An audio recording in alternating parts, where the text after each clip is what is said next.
The views and opinions of the hosts and guests are their own and do not necessarily reflect the views of the management and staff of Guardian Radio.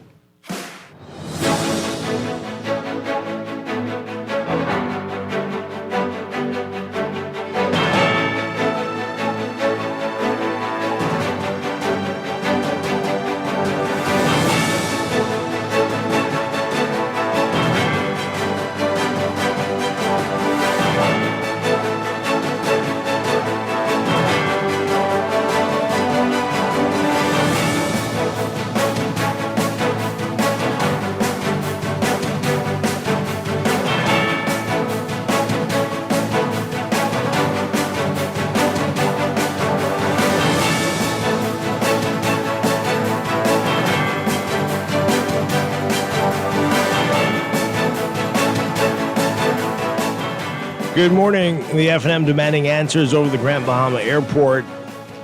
F&M leader Pintard says, show us the deal, the contracts, and the financing sheets. The Bahamas Union of Teachers concerned about a rise in students unable to speak English in schools. And we're talking about Alzheimer's with the Bahamas Association, the Alzheimer's Association, as it is Alzheimer's Awareness Month.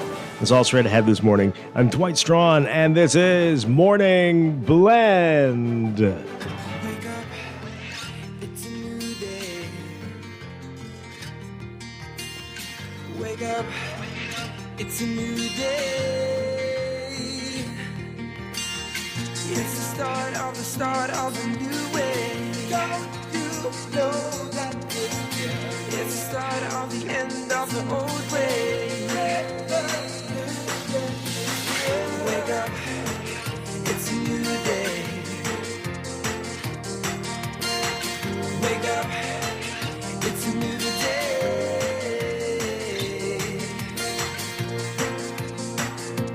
Good morning again, Bahamas. It is Wednesday, September 17th, 2025. This is Morning Blend on Guardian Radio 96.9. Again, I'm Dwight Strachan. In a moment, Chester Robards will be joining us. Also this morning, it's time for a monthly series with Bristol Wines and Spirits. Always looking forward to that. That's coming up in business. But first, it's time for the overnight. The latest breaking news from while we're sleeping and the top national and international headlines this morning.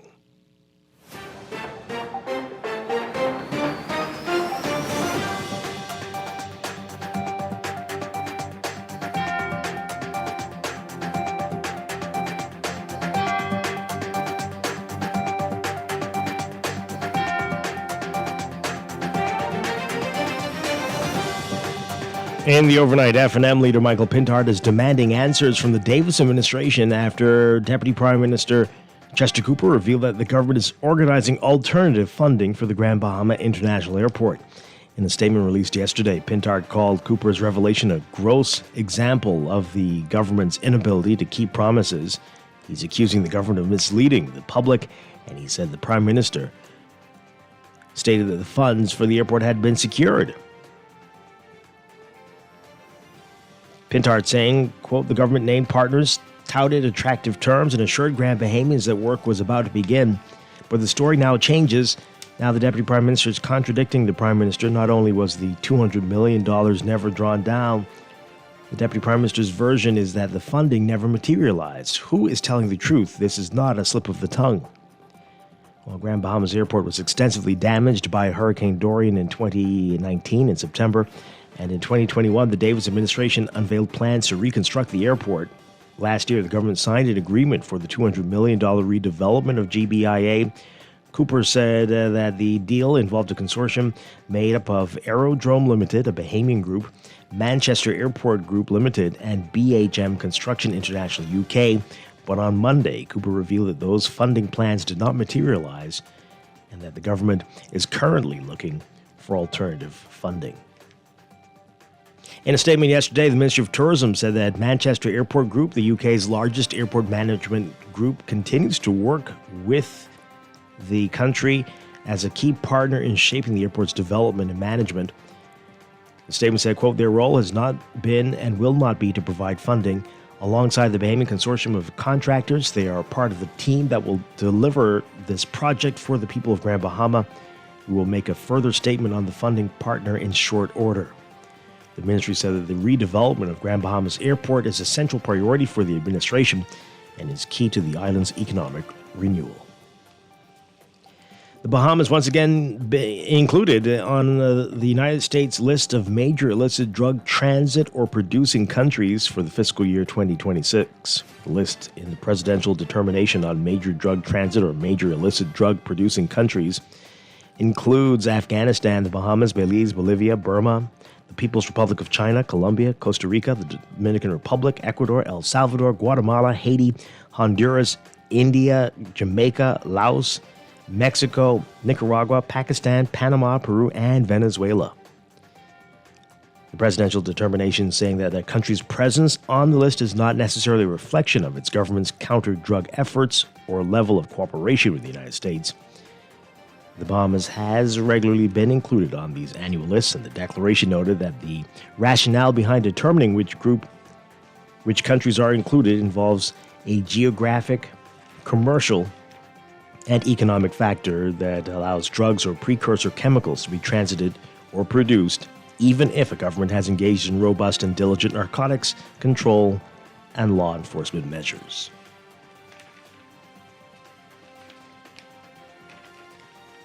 A murder trial that experienced multiple delays is now expected to begin in 2026. Justice Neil Brathwaite setting an April trial date for Brahim Charlton and DeMarzio Lockhart.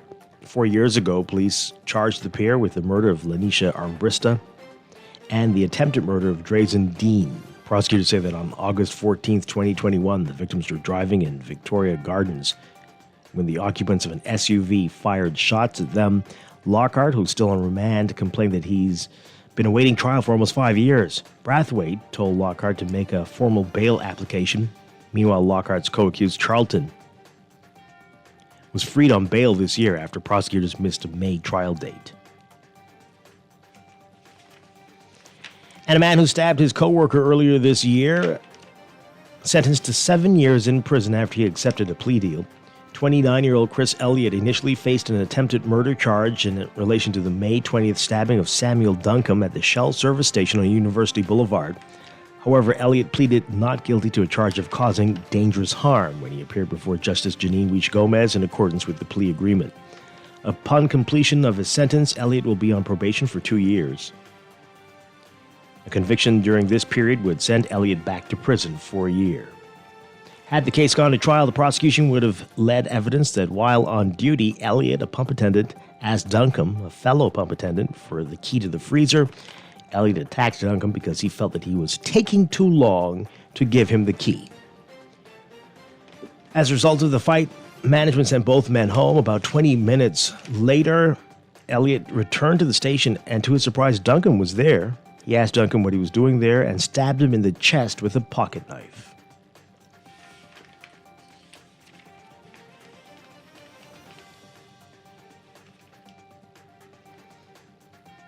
Overseas, Israeli troops and tanks pushing deeper into Gaza City today, the second day of a ground offensive that was widely condemned internationally as Palestinians fled the devastated area en masse. Israel's military said the Air Force and artillery units had struck the city over 150 times in the last few days, ahead of ground troops moving in. The strikes have toppled high-rise towers in areas densely populated by tent camps, where thousands of Palestinians are sheltering. Israel claims the towers are being used by Hamas to surveil troops. Overnight strikes killed at least 16 people, including women and children. According to hospital officials, the death count in Gaza is nearing 65,000 Palestinians since the war began October 7, 2023, with a Hamas-led attack on Israel, according to health officials in the enclave. Meanwhile, Palestinians streaming out of the city, some by car, others on foot. Israel opening another corridor south of Gaza City for 2 days, beginning today, to allow more people to evacuate.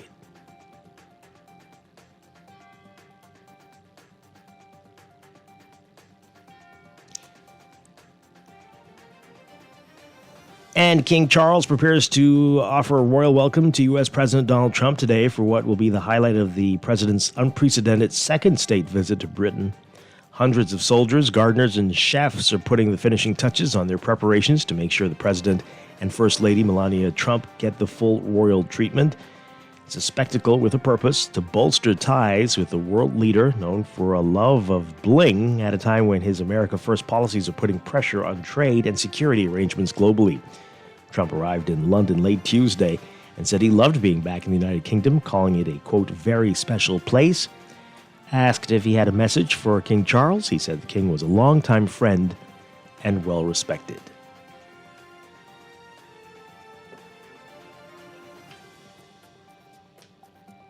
We told you about this list earlier. Colombian President Gustavo Petro lashing out at the U.S. government after it added Colombia to a list of nations failing to cooperate in the drug war for the first time in 3 decades. In a message on his X account, the leftist leader accused the United States of seeking to participate in Colombian politics and looking for a puppet president as the country prepares for presidential elections next year. On Monday, the Trump administration designated Colombia as a country that is failing to meet its international commitments to fight drug trafficking and blamed the Colombian government for a lack of progress in the fight against the cocaine trade.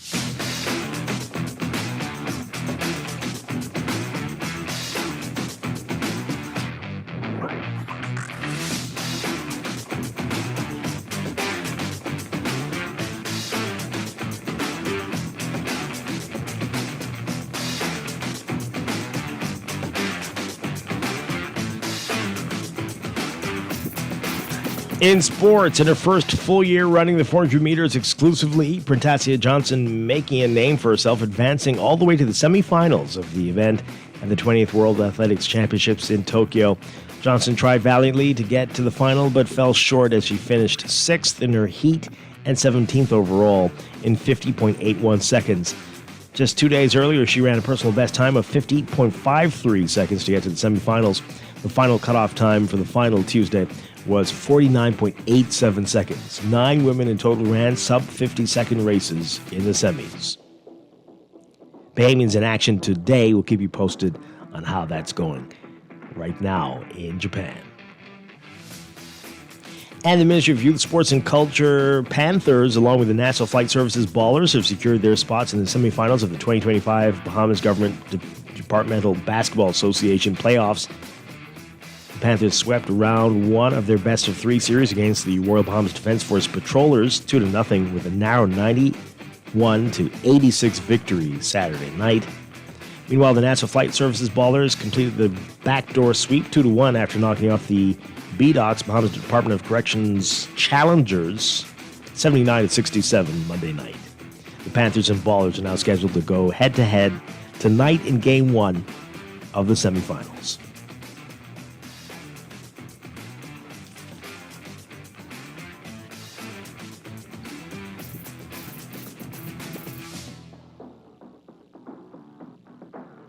That's sports, and that's the overnight. Time for your first look at weather.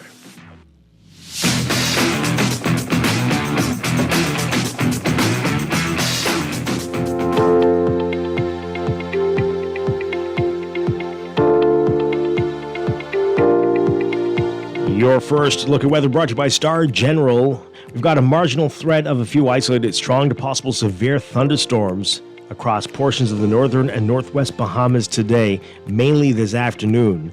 These storms have the potential to produce strong gusty winds, dangerous lightning, frequent lightning, heavy downpours, and possible waterspout or tornadic activity. Tropical moist air moving over the country, producing shower and thunderstorm activity for the northern, northwest, and parts of the central Bahamas. And lingering moisture coupled with surface troughing will continue to generate wet and rainy conditions for the northern and northwest Bahamas today and over the next few days. Meanwhile, a tropical wave expected to move over the southeast Bahamas before the weekend, and so expect increased shower and rain activity for the remainder of the week into the weekend, unfortunately. There is an elevated risk of flooding in low-lying and flood-prone areas during heavy showers or prolonged rainfall events, and everyone should exercise caution. And we still have to deal with the heat and UV index. We'll get to that in a bit. But for today, a forecast for most of the country, partly to mostly cloudy, a 30 to 60% chance of showers and thunderstorms for the north and northwest Bahamas, 20 to 25% chance of showers and isolated thunderstorms for the central Bahamas, and about a 20% chance for the southeastern islands. Winds northeast to east at 10 to 15 knots, increasing to 15 to 20 knots tonight with higher gusts for the extreme northern islands. Easterly at 10 to 15 knots, increasing to 15 to 25 knots with higher gusts for the rest of the northwest Bahamas. And easterly at 15 to 20 knots for the central and southeastern islands. High temperatures today, around 91 Fahrenheit, 33 Celsius. The heat index will be a factor for the central and southeast Bahamas. It's going to make it feel like it's 102 Fahrenheit, 39 Celsius. Rain chances will make the heat index not quite a factor for the rest of us in the northern and northwest Bahamas. Overnight lows tonight getting down to about 79 Fahrenheit, 26 Celsius for the northern and northwest Bahamas, 81 Fahrenheit, 27 Celsius for the rest of the country. That's your first look at weather this morning. More on your extended outlook coming up, and a look at the tropics in your next weather check. This weather check brought to you by Star General Insurance, made simple.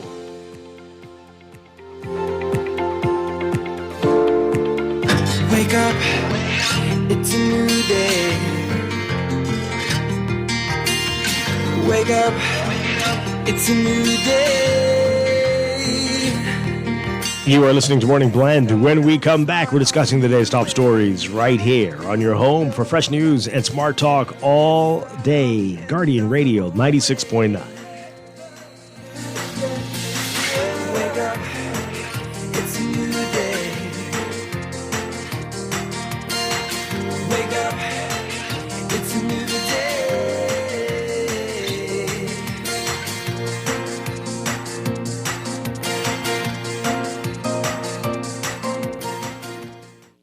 You try to rest, roll with the best. For all your printing needs, there ain't no one better, no. For posters and banners, magazines and flyers. For window decals, greeting cards and newsletters. No job too big and there's no job too small. You name it, we can print it, just give us a call. Let Print Masters bring your masterpiece to life. Located in the Nassau Guardian Building, telephone 302-2361. Don't wait for a storm to arrive. Stock up on hurricane supplies, make home repairs, purchase a generator, and more this hurricane season with a Fidelity personal loan. Make that move today. Call 356-7764. Fidelity, we're good for you.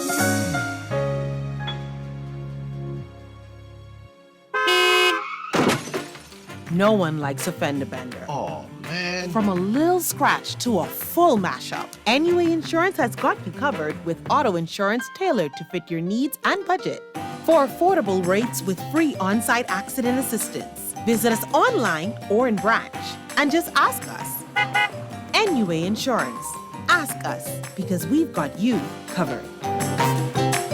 Maybe it's time to explore your options. There's no harm in reviewing your mortgage arrangement and considering a better deal. CIBC Caribbean can help you narrow your search and decide. Switch your mortgage to CIBC Caribbean and enjoy a special interest rate and help towards your switching cost. Visit CIBCFCIB.com/inspired home for more information. Conditions apply.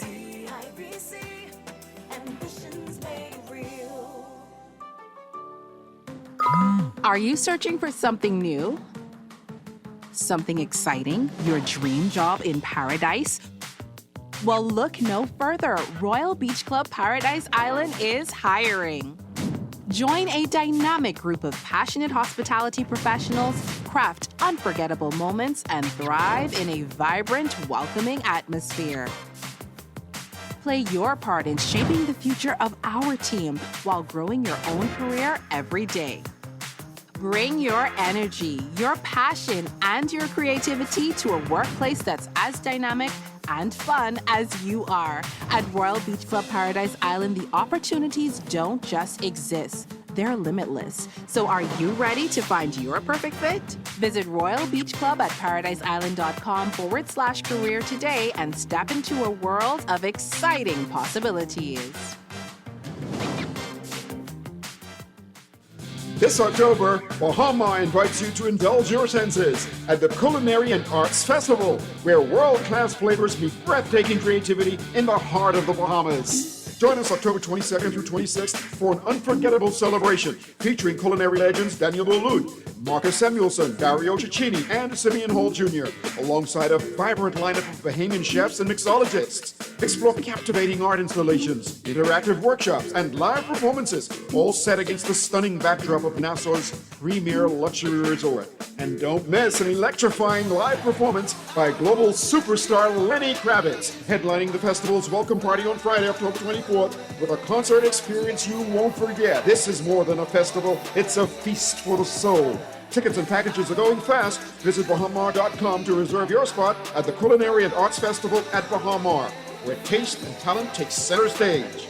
Bahamar, life spectacular. Screws and Fasteners World, Balfour Avenue and Palm Beach Street, has those hard-to-find fasteners for you right now.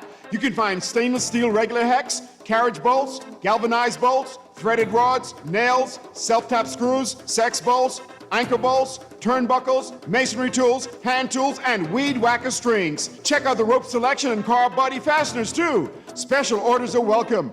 It's your #1 fastener store. Screws and Fasteners World, Balfour Avenue and Palm Beach Streets. Call 326-1976. Wake up, it's a new day.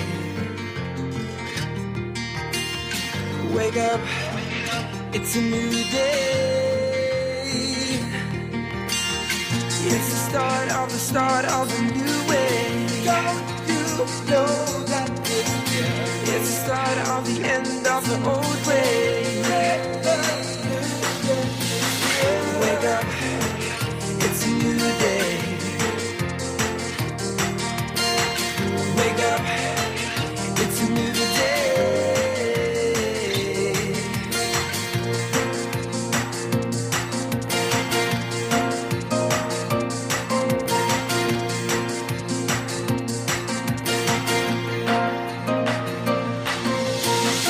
Wake up, it's a new day.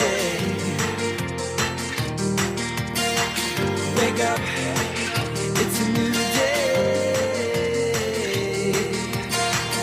Wake up, wake up. Welcome back to Morning Blend here on Guardian Radio 96.9. We are streaming live on GuardianTalkRadio.com and on the Guardian Radio app for smart devices. We're also in your televisions on Cable Bahamas 969 and BTC Flow Channel 612. You can tweet us at MorningBlend969 or Facebook.com/MorningBlend969. Text us on the Guardian Radio text line powered by BTC 422-4796. Standard text rate supply. Once again, I'm Dwight Strachan. In a moment, Chester Robards will be joining us. Also this morning, we're going to be talking about Alzheimer's, and the Bahamas Alzheimer's Association will be joining us as we talk about Alzheimer's awareness this month and more with them. Later in business, it's our monthly series with Bristol Wines and Spirits. Looking forward to that this morning. That's all ahead. But right now, let's talk about what else is in the news.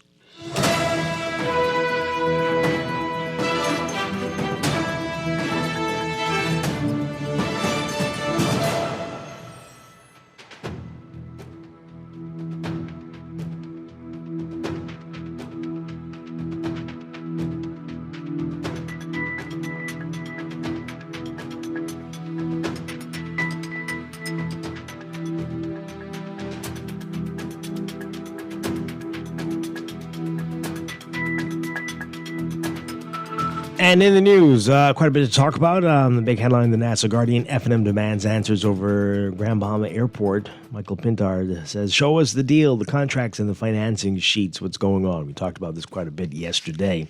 And Pintard, along with everybody else, asking for answers. Since that, though, the Ministry of Tourism issued a statement after what their minister, Deputy Prime Minister Chester Cooper, said, which is what we were talking about yesterday. They issued a statement saying, quote, Manchester Airport Group, the UK's largest airport management group, continues to work with us as a key partner in shaping the airport's development and management. Their role has not been and will not be to provide funding. Alongside the Bahamian consortium of contractors, they are a part of the team that will deliver this project for the people of Grand Bahama. We will make a further statement on the funding partner in short order. They said that they are in the final stages of securing funding and concluding agreements on airport management. Saying, quote, these steps will allow construction to proceed and to ensure the delivery of a modern, world-class facility. Grand Bahama will have the airport it needs to grow, attract investment, and strengthen its role as a gateway to the Bahamas. Well, we will see.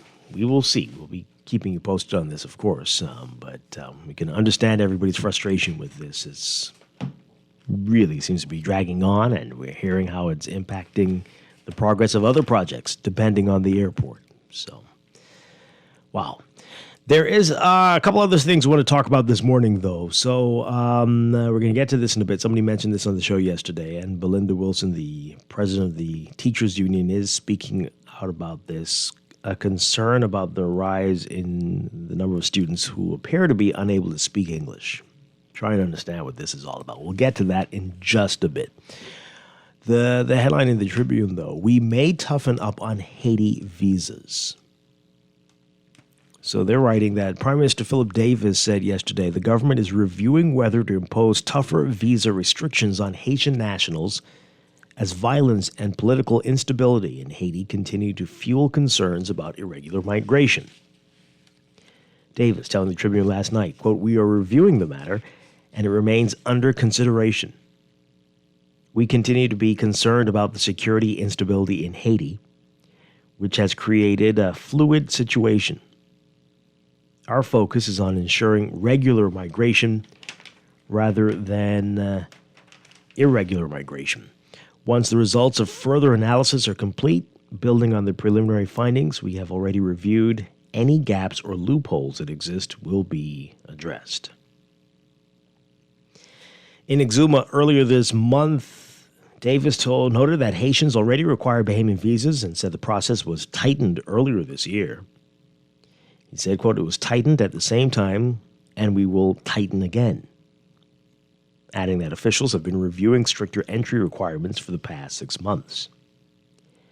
So Haitian nationals must apply for visas through Bahamian consular offices, submitting a completed application form, a valid passport, and at least 6 months validity, a recent photograph, a police certificate, and medical certificate issued within the past 6 months, and proof of legal status if applying outside their home country. The Davis administration's move comes as the United States, well, is it a move? Claim that they might move, comes as the United States, under U.S. President Donald Trump's second administration, has imposed sweeping new restrictions on Haitians. A White House proclamation in June suspended entry for Haitian nationals under both immigrant and non-immigrant categories, citing high visa overstay rates and weak law enforcement information sharing. Washington has also classified powerful Haitian gangs as terrorist organizations. Haiti has been in turmoil for months, with gangs controlling swaths of Port-au-Prince, staging deadly attacks, kidnappings, and mass displacements. The UN estimates more than 1 million people have been forced from their homes, while the Haitian government has declared a state of emergency in several regions. Food insecurity, disrupted agriculture, and crumbling public services have deepened the crisis. Okay, well, let's get back to what the Prime Minister is saying. They may toughen up the visa requirements. What do you make of that, and why do you think he's saying that? Let's get your reaction to it. 323-6232. 325-4316. 325-4259. Call us toll free, 242-300-5720. What do you think's going on here? So let me tell you my theory.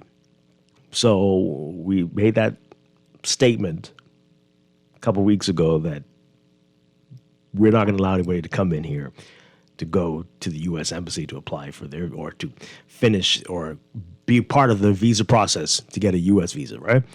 Yet we are allowing folks to get visas to come to the Bahamas. And so I'm sure many people have said to them, well, that's kind of duplicitous, isn't it? Why would you have visa requirements and allow people to come in, but you won't allow them to come in to go to the U.S. visa to finish their process to apply for a U.S. visa? That doesn't make any sense. If you didn't have a visa process of your own and weren't allowing people to come in, then we could understand you saying this, but you do. So why? And now you have to look at everything you do. Is that what's going on here? I don't know. What do you think? Let's go to the phone lines. 323-6232, 325-4316, 325-4259. Toll free again, 242-300-5720. And you can text us, 422-4796. Caller, good morning. What say you on this? Yeah, good morning, Dwight. Good Hi. morning, Muhammad. Good morning. Yeah, we did raise this in your show. Yeah. And we talked about initially the duplicity in the government by allowing this,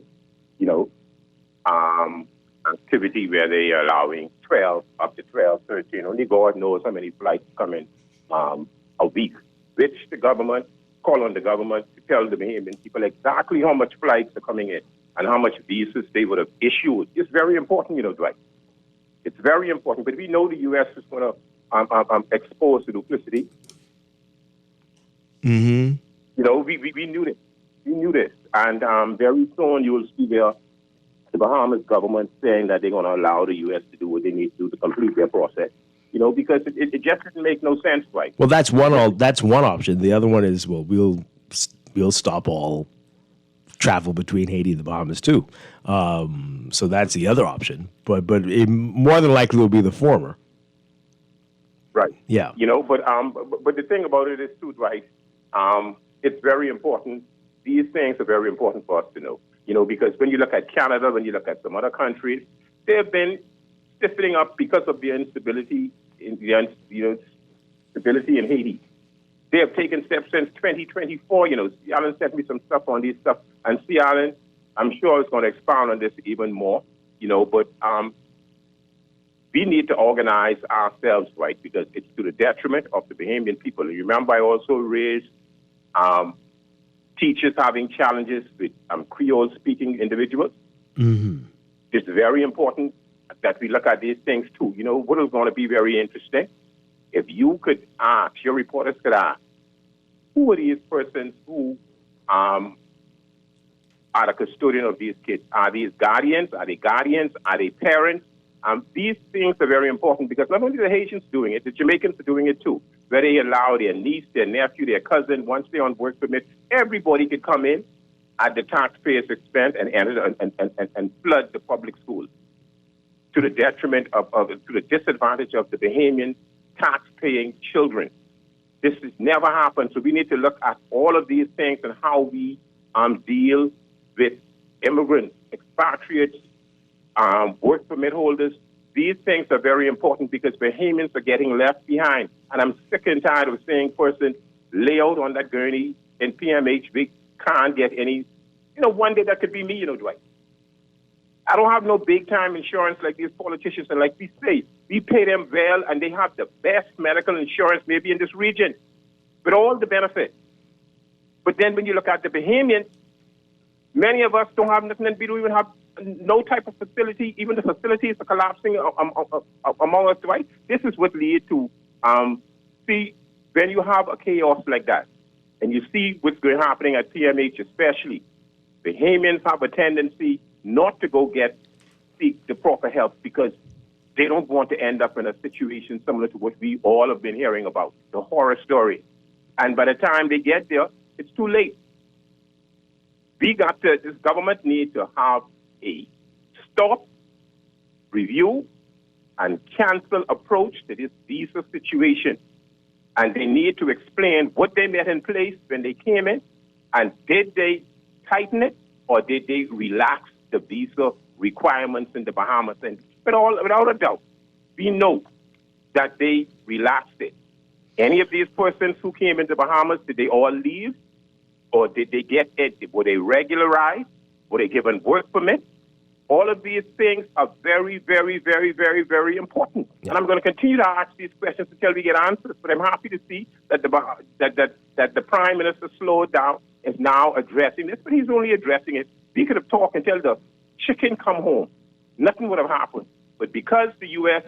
implement that policy, he now has to engage and embarrass himself to see how slack we are. Because I'm sure the U.S. have the fact on the slackness to get a visa in the Bahamas, and as compared to their own, and they now have to tighten up their belts. And I'm sure that we're going to see some results, but it's only going to be an election ploy.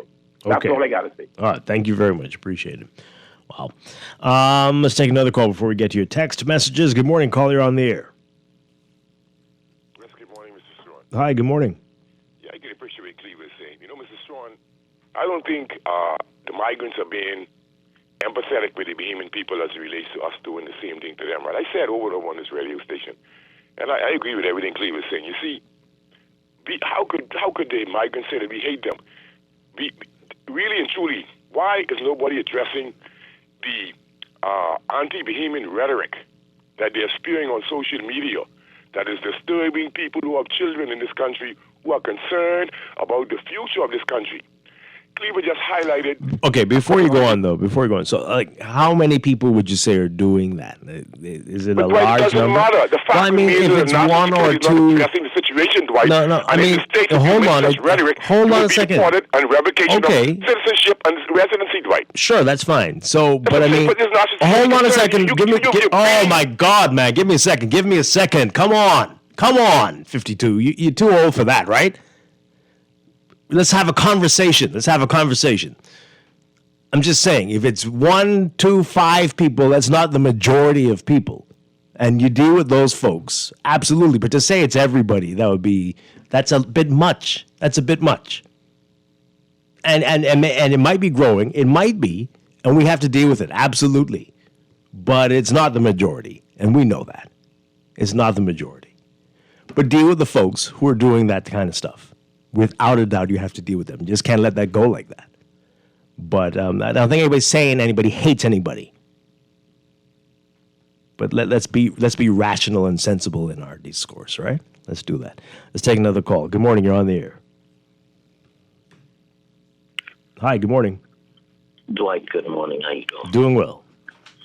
This issue with Prime Minister Davis and the country of Haiti continues to be of concern to me, and it also continues to portray the unseriousness and inconsistency in how Mr. Davis views the national security of the Bahamas. Earlier this year, the U.S. Civil Aviation, the body responsible for governing aviation authority, issued a level in conjunction with a level 4 travel advisory. And level 4 is the highest advisory that you can put out, which was a no travel and a no fly. That's in conjunction with the State Department. A no travel and a no fly. Reasons: kidnapping, crime, civil unrest, and the key one, terrorism. Okay? And during that time, the Bahamas remained consistent and steady in engaging that very same country, in travel to the Bahamas.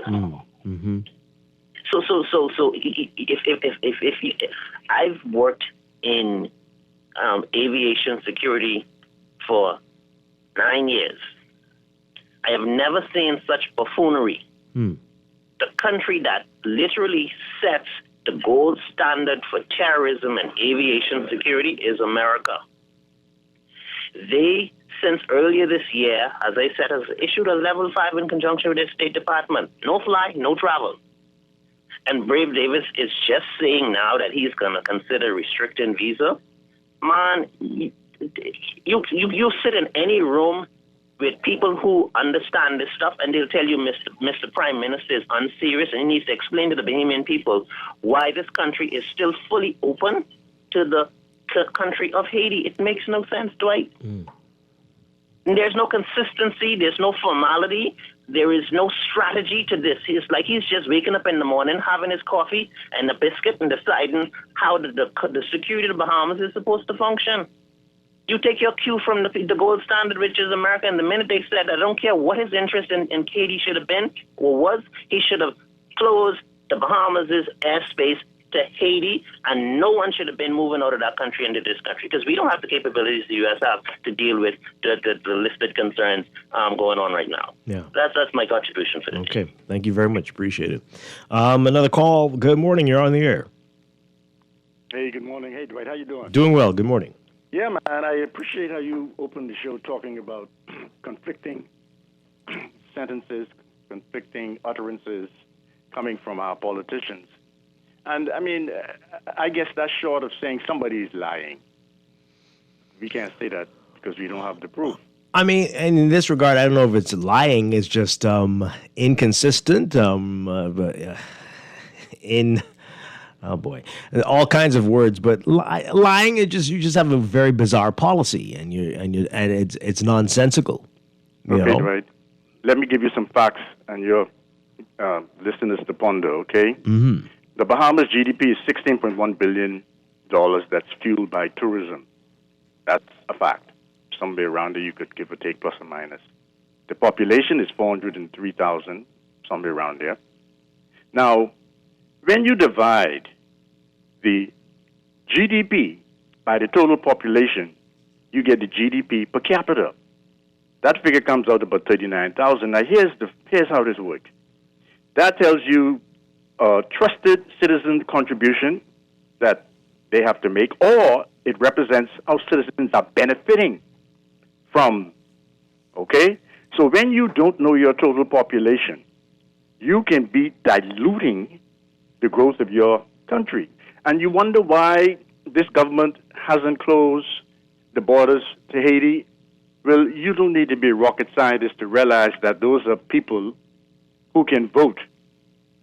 And I have a suspicion that that's the government's plan. Because, Dwight, I tell you, if you were to give me hold of the biometric database, I could win the election for you. All right? Okay. Good. All right. Yeah, very interesting. Appreciate that. Chester Robards is with us now. Good morning, sir. Great to have you with us. Good morning. Good to be here. Good to see you. Hey, Reach. Okay.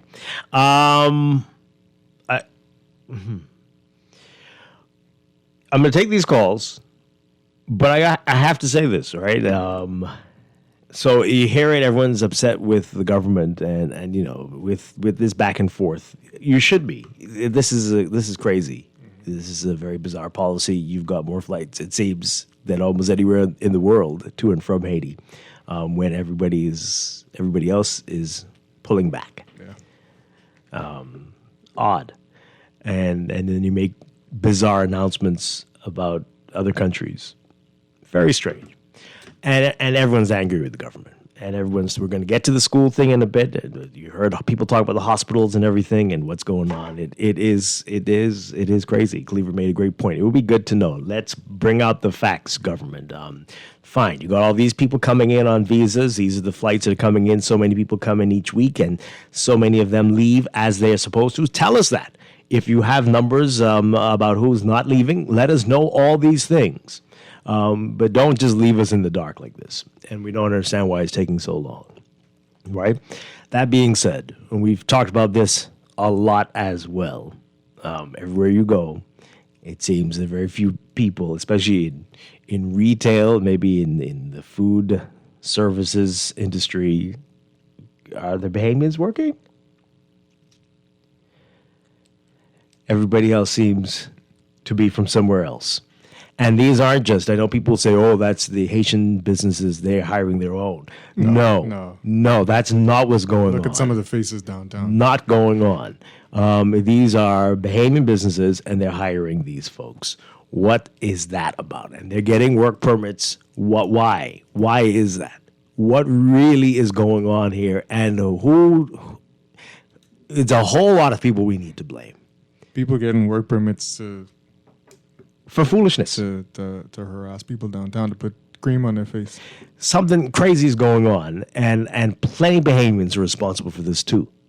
Not just the government trying to get all kinds of money for work permits. What is really happening? I was at a very Bahamian establishment, and I'm telling you now that those people, the people serving me, very recent residents of the Bahamas. Well, I mean, there's some kind of trend, right? I was in Jamaica, and in a hotel, and you go into the retail stores that sell all of the, T-shirt, cup, whatever was made somewhere else. And all of the people who seem like authority figures are Indian, and you're starting to see it downtown. Yeah. What is it about? I don't like that. I didn't understand. Indian, East Indian people. Yeah. Well, we've seen the trend, so that's gone to that country that you talked about. Tires. Right. And used cars to the Africans now.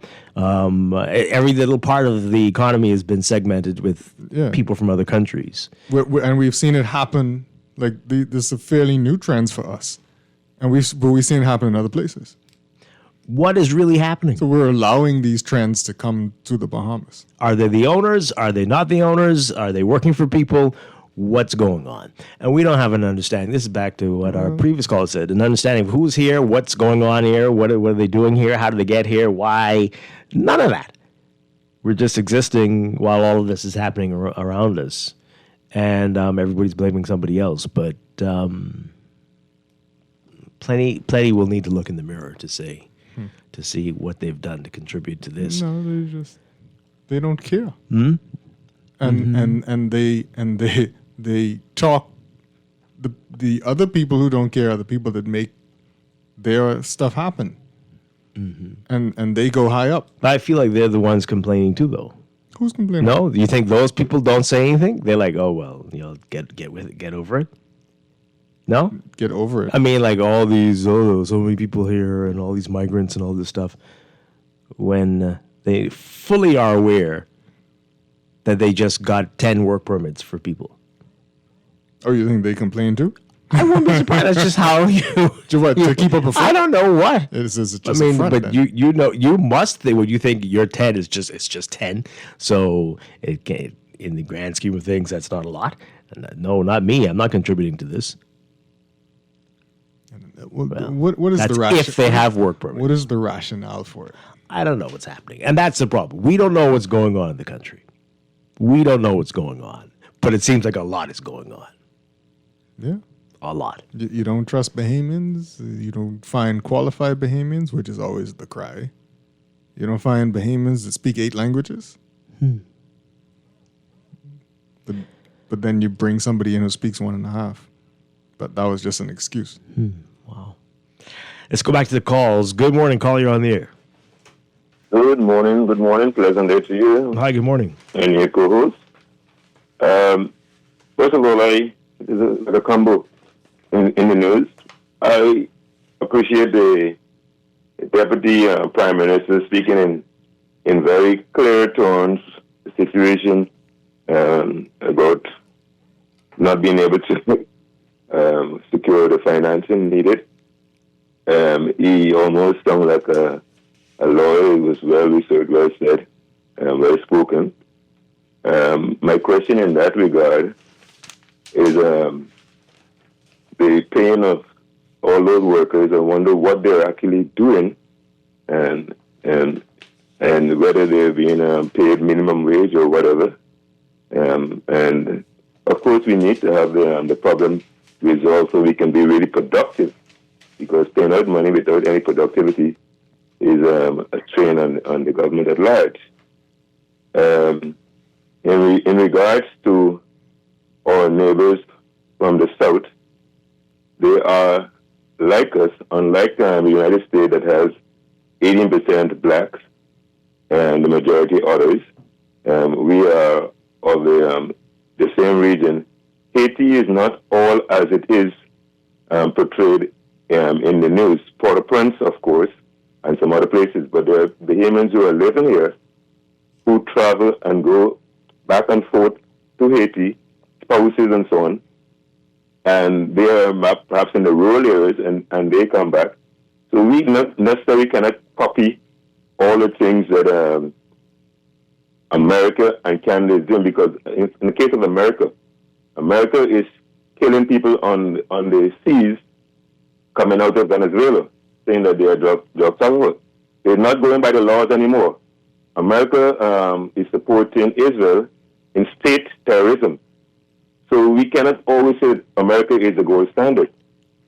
And it's diplomatic, we got to be very careful of how we deal with America, but we can't copy everything that America do. Okay. Thank you very much. Appreciate it. Let's take another call. Good morning. Caller, you're on the air. Hi, good morning. You're live. Hi, caller. Good morning. We can hear you. Can't hear us. Good morning. You're live on the air. Good morning, Cousin Dwight, and good morning to your co-host, Chester. Hi. Morning. Grammy Boy, CNN. Dwight, if two people in your house come to you with two different versions of something, you're trying to get to the bottom of it.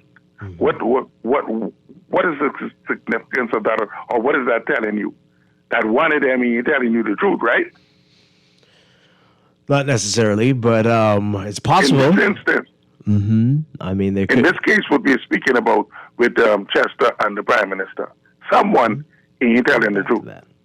Okay, so I agree with you.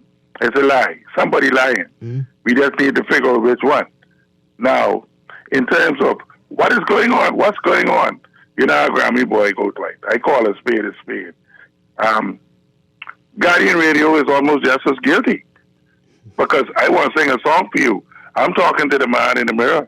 I'm asking him to change his ways. You understand me? Because like I told you before, from Wednesday to Sunday, I can't understand Creole on your show. It's only Wednesday and Sunday, and for an hour and a half. Yes, I can't understand it. Okay. Now, I don't have a problem with the Creole shows in that they speak in English, because we are predominantly English, and if a Creole person who can speak English could call to the show and ask something in Creole, and they answer him, that's fine. Mm-hmm. But like I tell you, Dwight, I keep close to Guardian Radio. The entire shows is being Creole. Mm-hmm. So look in the mirror. Thanks for taking Grammy Boy call. Thank you very much. Let's take another call. Good morning, caller. You're on. Oh, boy. You're on the air, caller. Good morning. Hey, Dwight. Good morning. Good morning, Chester. Hi. Good morning. You know, I am one of those that often, go back to the earlier days of governance in this country, where the talk was Bahamianization. Was at least it was mentioned, and the attempt to Bahamianize everything in this country was on the forefront. Right now, today, unfortunately, it seems that it's a free fall, and anything thrown up in the air and hope it sticks, and anything that bounces, you hope that hits the ground, you hope it bounces, so on and so forth. The thing is, I am still waiting to hear policies where those who are in power over us actually consider that this is the Bahamas, and there's certain things that is unique to this country that we need to accentuate and actually put back on the forefront. And it's just not happening. I mean, we are inundated right now. I have people in the States right now, and I'm being very frank and honest with you. They're actually confused whether we are still the Bahamas or whether we are another country.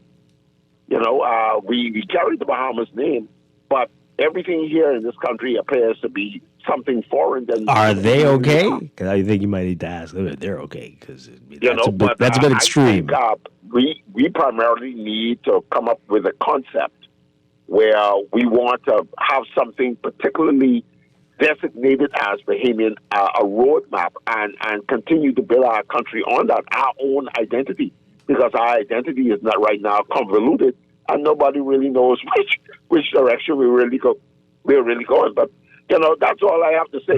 We got to figure out who we are and whose we are. That's all I'm going to say on this. Okay. All right. Thanks a lot. We really have to accept that we are already an integrated society, right? The problem is we're not seeing a fix to what caused us to be so very integrated, which is illegal border crossings, right? So, I mean, that's really where the problem lies. We've been integrated for a very long time. Yeah. And it's been happening since before independence, right? So, I mean, come on. It's fine. It's fine, right? We just need to fix the problem. Let's read these messages. The person says here, the Prime Minister's joking big time. Ring the bell, please. Okay. This one says here, Trump will make these corrupt politicians do it right. I don't know what that means. Okay. There is an urgent need for our Minister of National Security and the agencies under his watch to take a proactive role in safeguarding Bahamian waters. With U.S. enforcement tightening Mexico, recent activity out of Venezuela, and even the Colombian president responding to criticism from Donald Trump over their failures in the fight against drugs, there is no doubt that shipments are once again pressing north through our chain of islands. The Bahamas remains a critical third border to the United States. Proactive leadership and firm cooperation with American counterparts must show that we are serious about protecting our shores, restoring integrity, and proving our officials are committed to breaking from the shadows of the past. Okay. I don't know where that clip of Pinland being interviewed came from last night, but... This is the NBC interview? I think so. Where he finished the line with, "You got to be. You got to be kidding me." Yeah, we're going to get to... let me read this now. You saw Belinda Wilson talking about all these Haitians. The Bahamas is overrun dread. How are Bahamians like you comfortable? You're always defending Haitians, bro, like we're under a spell. Who in the world are we building a new hospital for? It's not the Bahamians, I tell you that. Okay. No, okay. Why is the Prime Minister being vague? Speak clear and concise. We may, no, we must, and we will. I also don't believe visas should be issued from inside the country. I cannot apply for a U.S. visa inside the U.S. Now, who's saying that you can do that? Who said that? They're just saying that someone shouldn't be able to do it for the Bahamas. Is that allowed? Oh, I don't know. Where'd they get? Okay. Is that what was being suggested? I don't know who's suggesting that. They can go do that right online. Okay. Lastly, let's tighten up on being able to track people who enter in via the airport and then overstay. Do we need more immigration and customs officials hired whose only job is tracking folks who come in and overstay? Okay. That would be... How do their systems work? That would be unheard of. Maybe that is there like a super ice? Is there like a big board and after the time that they said they were going to leave, it just lights up? I joked about it a couple weeks ago. We must need to put ankle monitors on all the people visiting the country. Yeah. That's the best thing. Okay. The ankle monitor company would love that. Well, it better be on everybody, right? Or will it be only from certain countries? Oh, there's only going to be certain countries. Oh, my. 2 I could think of. It's terrible.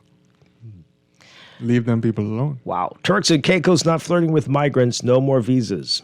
A lot of countries are doing that. We Bahamians are selling our country. This person says here... Have sold? Are selling? Okay. Which one? Well, have, are, continue will continue to. What's going on is simple. An election is coming. Figure out the rest. When last you heard from the Defense Force intercepting a Haitian sloop with 200 people on board? None in the past couple of years. Well, I think it's more recent than that.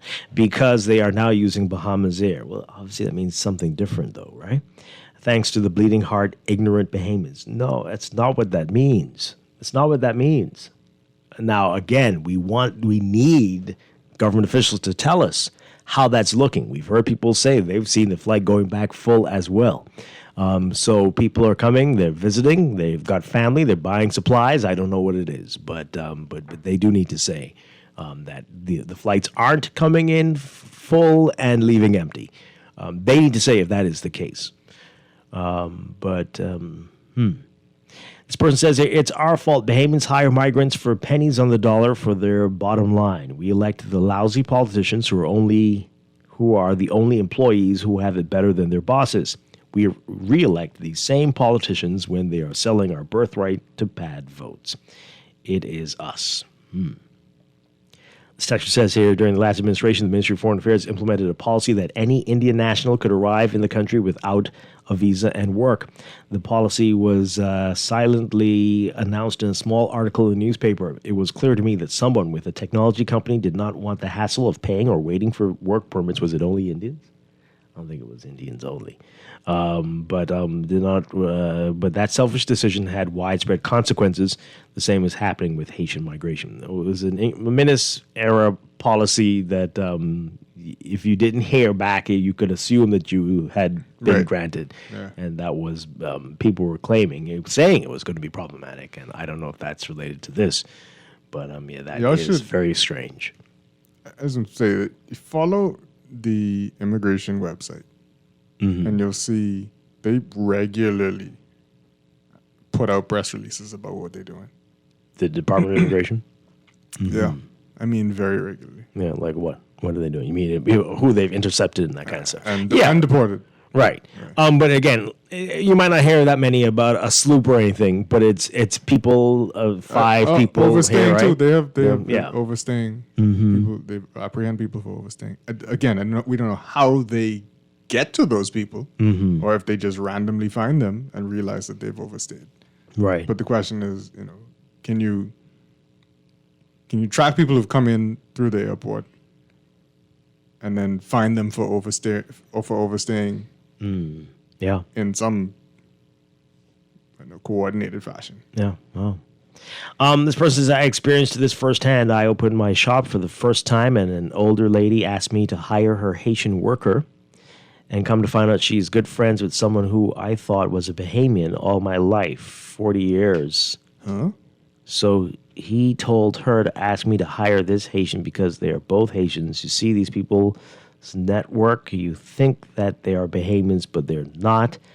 They've been playing the long game for years. Okay. That's interesting. Sleeper cells. 40 years. I mean, obviously the person is a Bahamian now, right? The sleeper cells. But acting on behalf of so illegal people? Is that what they're suggesting? Okay, they asked you. Did you do it? I mean, were you obligated to? Did you have to? Okay, someone asked you to do it. I guess that's the same way your friend asking you to hire their kid, if you would consider it. But I don't know if you've seen this the right way. Okay. I mean, boy, the suggestion is that the person was not legal. That's the Is suggestion. it? I don't know if that's a suggestion. Isn't it? Are you saying that your friend for 40 years is not here legally? What do you... I'm so confused by this. Okay. GNN was speaking the truth. You're gone quiet on his statement.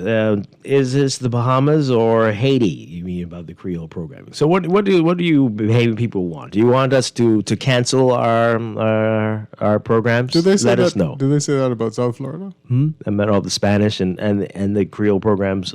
Do they say that about South Florida? I don't know. But let's do a poll. Let's see. You might say cancel Morning Blend too. But what do you... Yeah, you think they serve no purpose, that they are because... And give me some reasons. Let's see.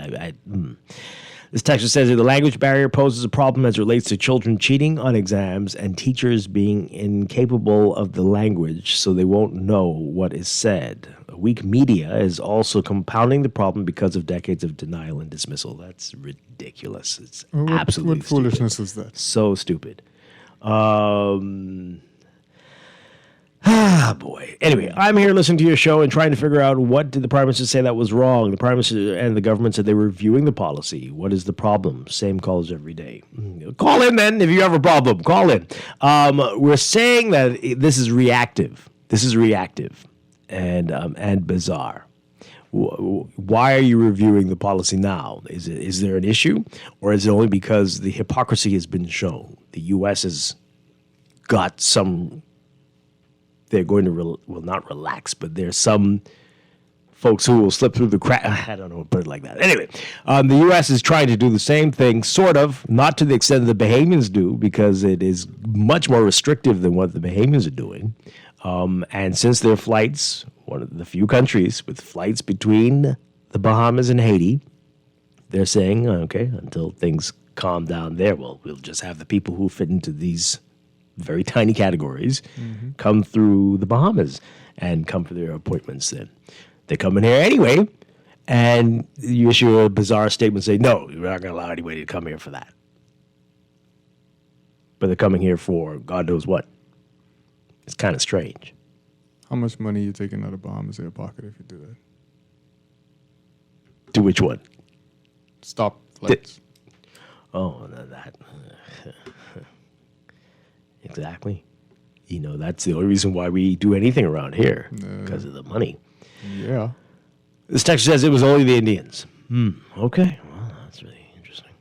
If you wait for the government to give you the information, it would be like waiting for them to give you the number of Haitians who were born at the hospital. Wait, what now? About the people coming in and leaving. Right. We wait for that. All right. How many Bahamians were deported from the U.S. recently? Okay, that's an interesting question, but why are you asking that? Yeah. I was fooled. See, these are personal issues. This is going to get very bad.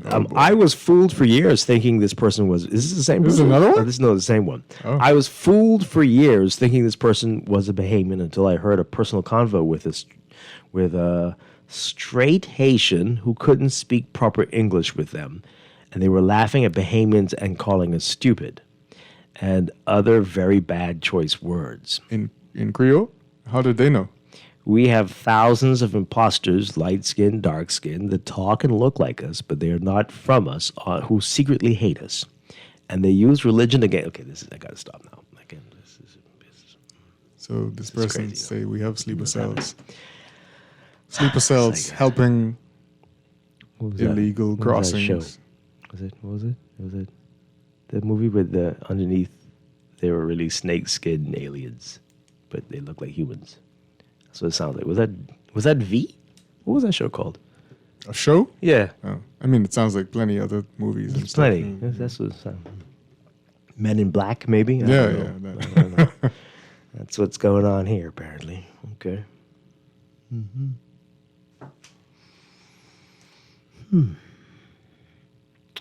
Wow. Okay, this is all hate now. You all are making me read your hate. This is unfair. One can't buy Haitian labor for less than $120 a day. They are organized now and have a union. Oh boy. Oh my God. Oh my God almighty.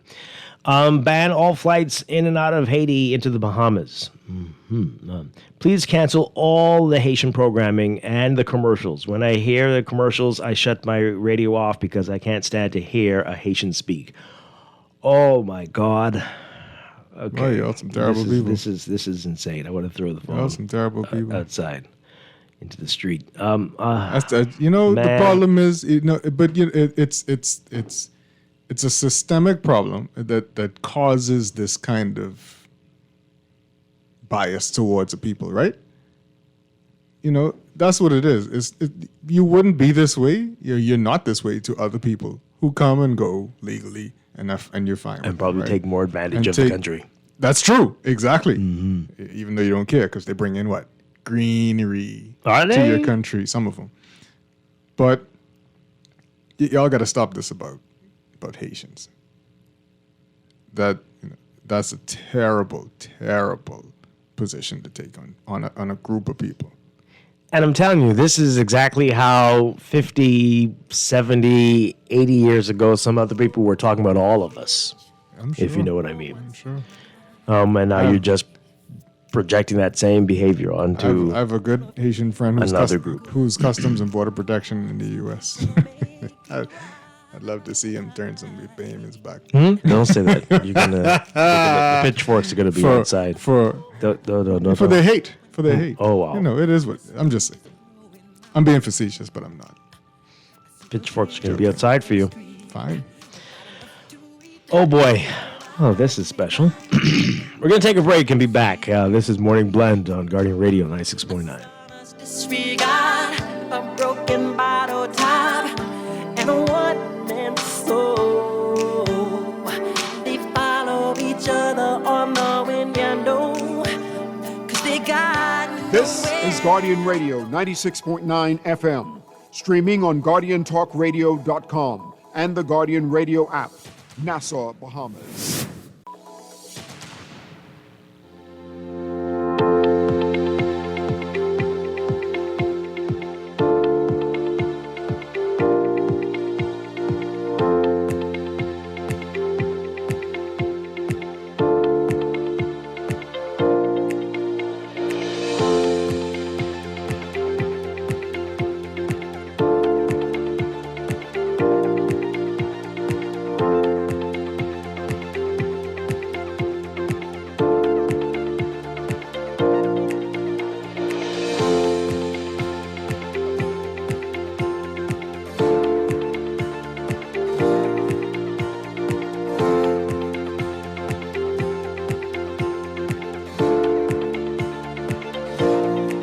Welcome back to Morning Blend here on Guardian Radio 96.9.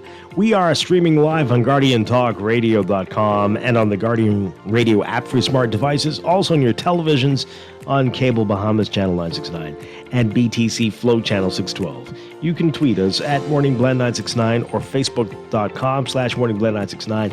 Text us 422-4796. Standard text rate supply. And now at 8:24, time for another check of your weather for today, brought to you by Sherwin-Williams Paints.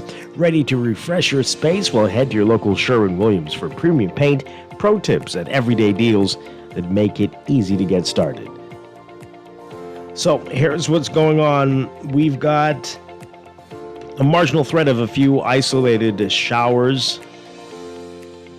Well, strong to severe showers and thunderstorms, particularly across the northern and northwest Bahamas today, especially this afternoon. These storms have the potential to produce strong, gusty winds, heavy downpours, frequent lightning, and possible waterspout or tornadic activity. Tropical moist air moving across the country, producing the shower and thunderstorm activity, mainly for the northern, northwest, and parts of the central Bahamas. And that lingering moisture, coupled with surface troughing, will continue to generate wet and rainy conditions over the northern and northwest Bahamas today. Meanwhile, a tropical wave is expected to move over the southeast Bahamas before the weekend, and that's going to increase shower and rain activity for the remainder of the week into the weekend. So there is an elevated risk of flooding in low-lying and flood-prone areas, especially during heavy showers and thunderstorms. Your forecast for today for most areas, partly to mostly cloudy. We've got a greater rain chance for the northern and northwest Bahamas, a 30 to 60% chance of showers and thunderstorms. For the central southeast Bahamas, a 20 to 50% chance of widely scattered showers, the central islands, and about a 20% chance for the southeastern Bahamas. High temperatures today, highs around 92 Fahrenheit, 33, 34 Celsius, but the heat index will be a factor for the central and southeast Bahamas, making it feel like it's 102 Fahrenheit, 39 Celsius. Overnight lows tonight getting down about 80 Fahrenheit, 26, 27 Celsius. In your extended outlook for Thursday tomorrow, partly cloudy to cloudy with a 40 to 60% chance of showers and thunderstorms for the northern and northwest Bahamas. Variably cloudy for the rest of the country, about a 30% chance of showers and thunderstorms. Friday, partly cloudy, again a 30 to 40% chance of showers for the northern and northwest Bahamas, 20 to 30% chance for the rest of the country. And that pattern's pretty much going to hold through Saturday and Sunday into Monday. In the tropics, we were watching the same two areas we told you about yesterday. Satellite wind data indicating that the low pressure system midway between the Windward Islands and the Cabo Verde Islands, is gradually becoming better organized. Formation chance through 48 hours is high. That depression could form today at about 90%. Then there's a tropical wave a couple hundred miles east-southeast of the Cabo Verde Islands. That's producing an area of disorganized showers and thunderstorms. Formation chance right now is low through the next 7 days at about 20%. That is your morning blend weather check. Weather check also brought to you by Easy Car Sales. The future just pulled up to the Easy Car Sales lot. The all-new, all-electric 2026 vehicles are here. Visit easy242.com to choose yours.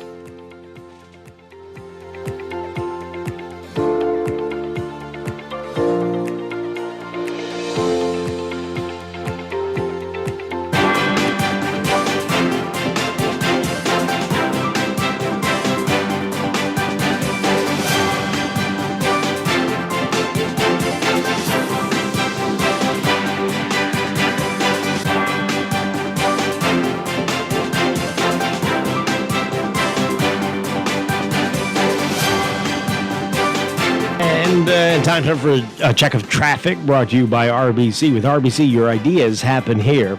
Reminder of the roadworks on Bay Street. That continues all week long, mainly nightly between 8 p.m. and 4 a.m.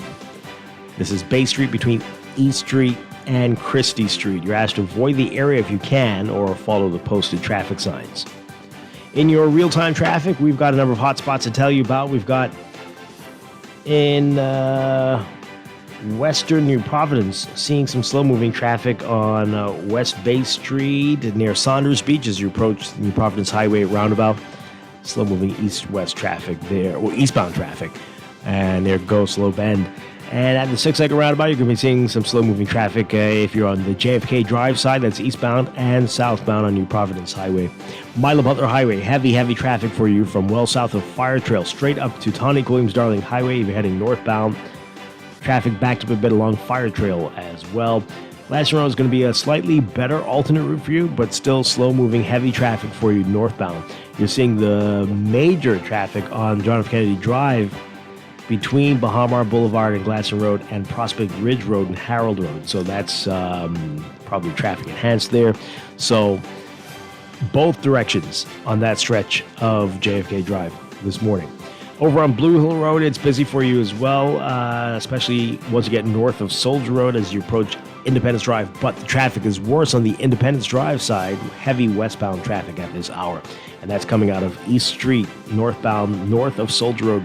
You're going to see that slow-moving traffic ahead of you, and that's going to go all the way up, basically, to Cordo Avenue. Elsewhere, we've got pockets along Prince Charles Drive at the major intersections, and along Eastern Road as you get closer to Johnson Road. You'll see that as well. It's your real-time traffic and your Morning Blend Traffic Alert. Traffic Alert also brought to you by NUA Insurance Agents and Brokers.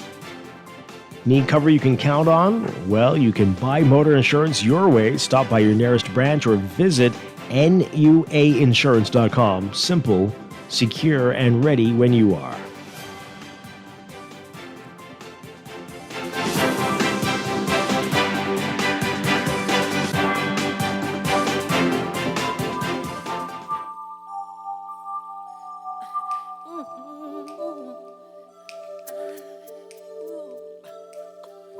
Gonna make a change for once in my life.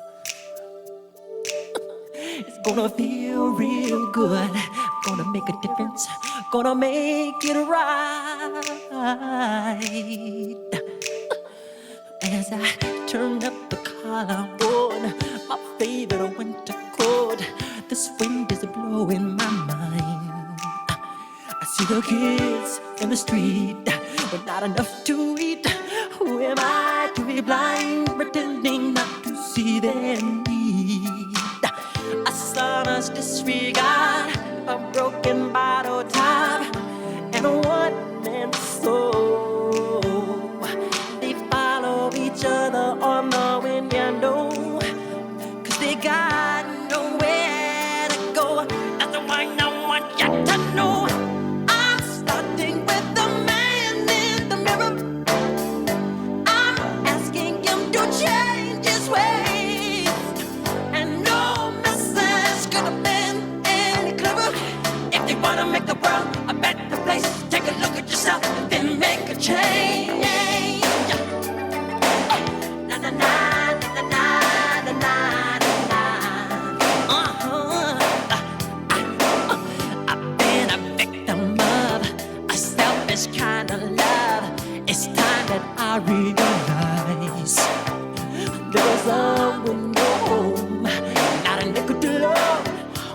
We are back with Morning Blend on Guardian Radio 96.9. Dwight, Strachan along with Chester Robards. Coming up in a few minutes, we're going to be talking with the Bahamas Alzheimer's Association. And later, it's our monthly series with Bristol Wines and Spirits. That's all ahead.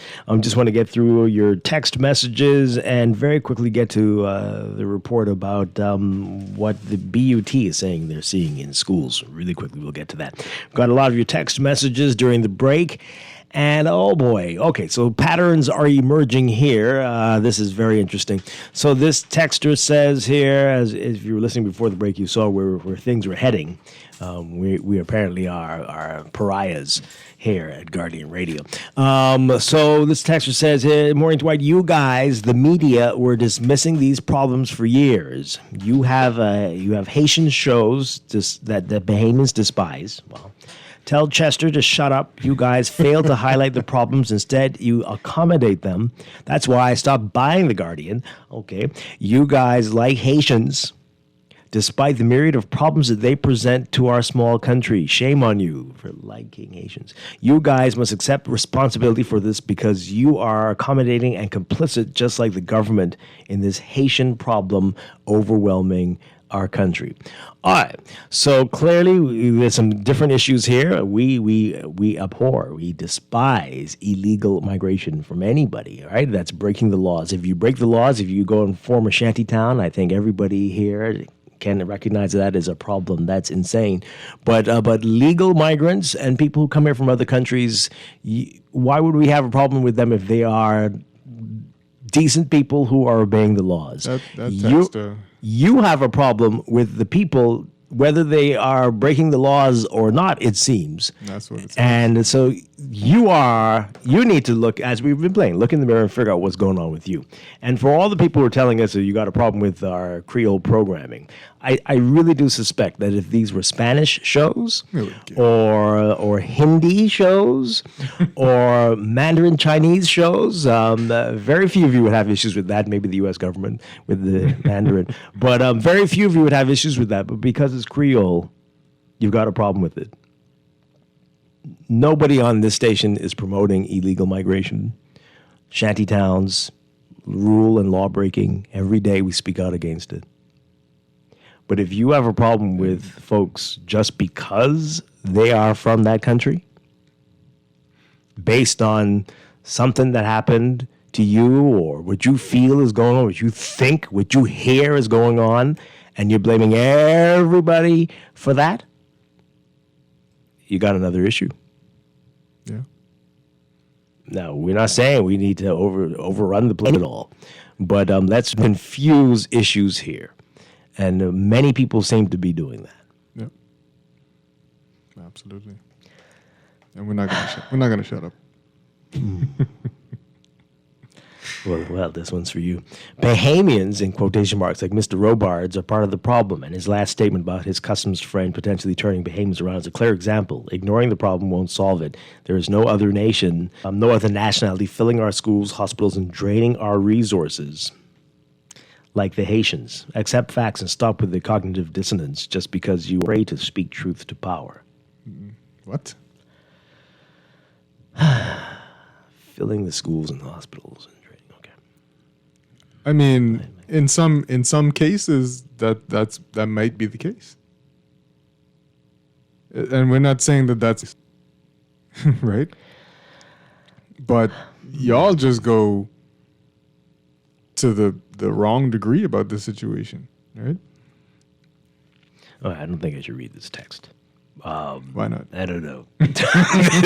You're gonna start something. This isn't good. Should I? I don't know.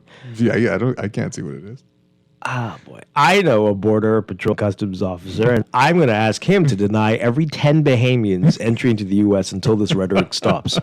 LOL. We really need to stop the hate and the xenophobia against Haitians in this country. We do. I agree with the texters who say the Fourth Estate have failed the Bahamian people by not exposing the issue. Y'all clearly don't read the Fourth Estate. Don't listen to stations, channels. Over many years I've been in the media. What are you people talking about? What are you people talking about? I don't know what they want. They want us to go patrol the borders. That's what they want. This is very strange. That's not strange. It's silly. Well, we don't play that song because which song? What, A Man in the Mirror? Because we love these foreigners much that we're the ones in need now. We give them the shirts off our back and welcome in their boats. Well, I don't know what's happening. I can't read it. My brain. Is Robards Bahamian? This is insane now. This is insane. Well, the text says, one thing about me, I don't hide my bias. I would prefer Spanish or even Russian shows. Like, okay, we're going to block you. We're going to block you. I just dislike how Haitians get. I can't read the rest of the text. I don't hide it. You just dislike. Well, I think you need help. We've been telling you this particular text that you need therapy. Like you don't like the accent or the language read itself? The rest of that. They've got a severe problem. I spelled my last name wrong. I would prefer. Oh, wow. Yeah, okay. So right. they've got that. And it's stupidness like that. Those are the ones who make the most noise. Oh boy. Go read your Bible. You guys may Figure not out be how you're supposed to treat people. You guys may not be on the promotion of illegal migration, but you do seem hell-bent on a mission to annex the Bahamas by Haiti. Are you not? You're very stupid. We're got to stop this now. I can't. What did you think you were going to get? Okay. Ooh. I listen to Guardian Radio, and I want the Fourth Estate to do investigative journalism and stop cherry-picking what to report. Tell us where you work. I want to come down there and interview you about your job, and let's see how much you will tell us. Texter, let's see how much you allow me to do an investigation on you. Because you got to, unless you're thinking we're breaking into offices and going through files, we do need people to cooperate with these things. And if you aren't willing to do that, if I call an office to ask the name of the director, I'm grilled. Like, who's this calling? What do you can't give me the name of the director of this publicly run organization? I mean, so very few people say. I call a bakery to talk to somebody in charge, and they were like, where you say you're from again? Everything is a problem. Everything is a problem. But what's this about? Spread. What's it about? You can't even ask them what time they close. What time do you close today? Why? Where were you calling? Where are you calling from? Yeah. Okay, Bahamians. You're hilarious. Anyway, let's get to this. This is also going to cause problems here, I'm sure. So the teachers are saying that they're dealing with a number of students who can't speak English.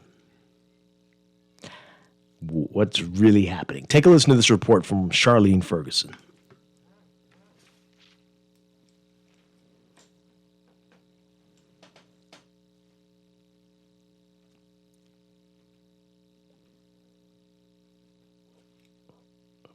Okay, let's get the report from Charlene Ferguson.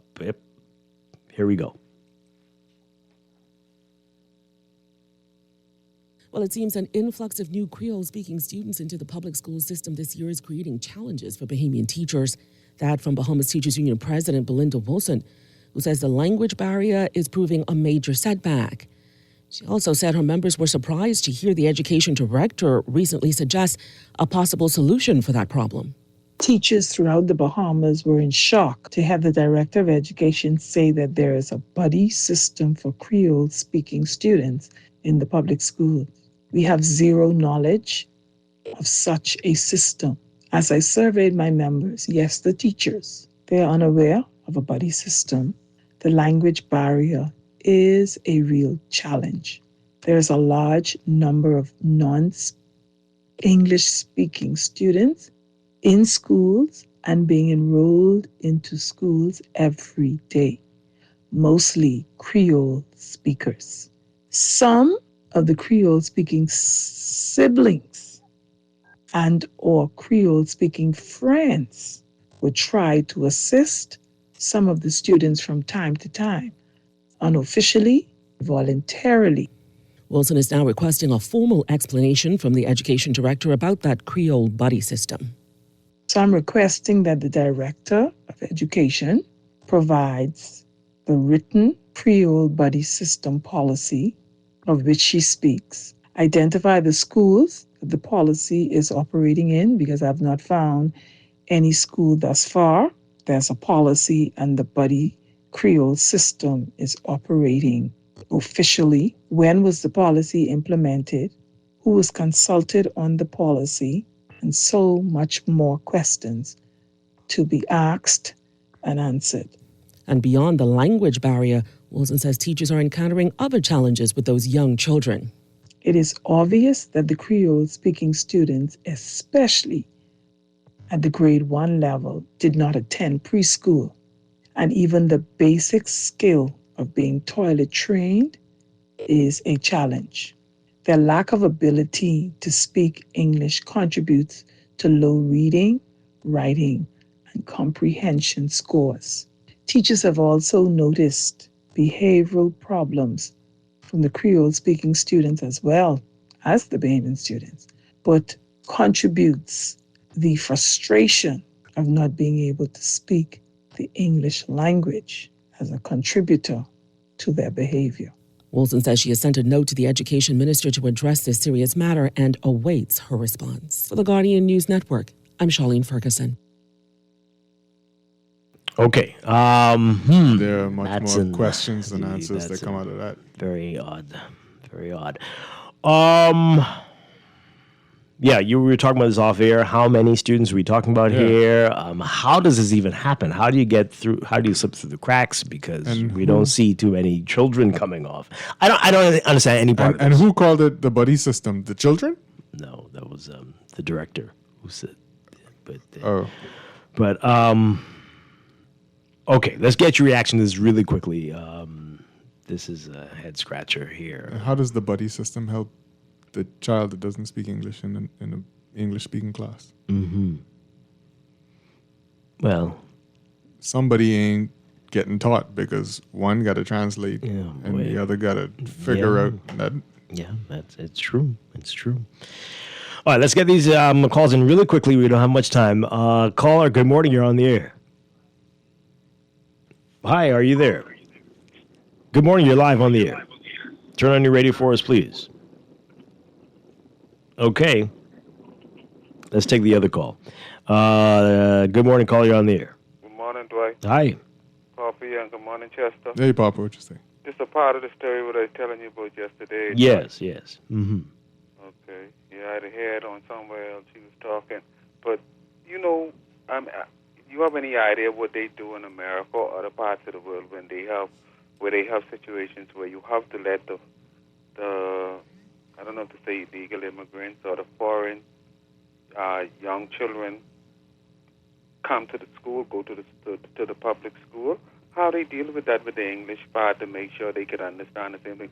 Or they brought in some, I wonder if they brought in some Spanish-speaking or Creole-speaking teachers to I don't want to use the word cater or to work along with them to make sure they get the education, because you hear the other part, Madam President, say also how frustrating it is, and that is cost of crime. That might be a part of some people don't like to hear you talking about the Haitian gangs and the Bahamian gangs in the school, or the Haitian Bahamians against the things who can't, I think it is frustrating, and if they can't understand one another, it will cause a problem, but I saying it's a solution. I don't know what is the solution, but we got to hurry up and deal with it because the teacher's feeling it. And you might say it's only 1 or 2, 3, or how much it is or where it is happening. The bottom line is that this problem been going on for a little while, and we need to do something about it.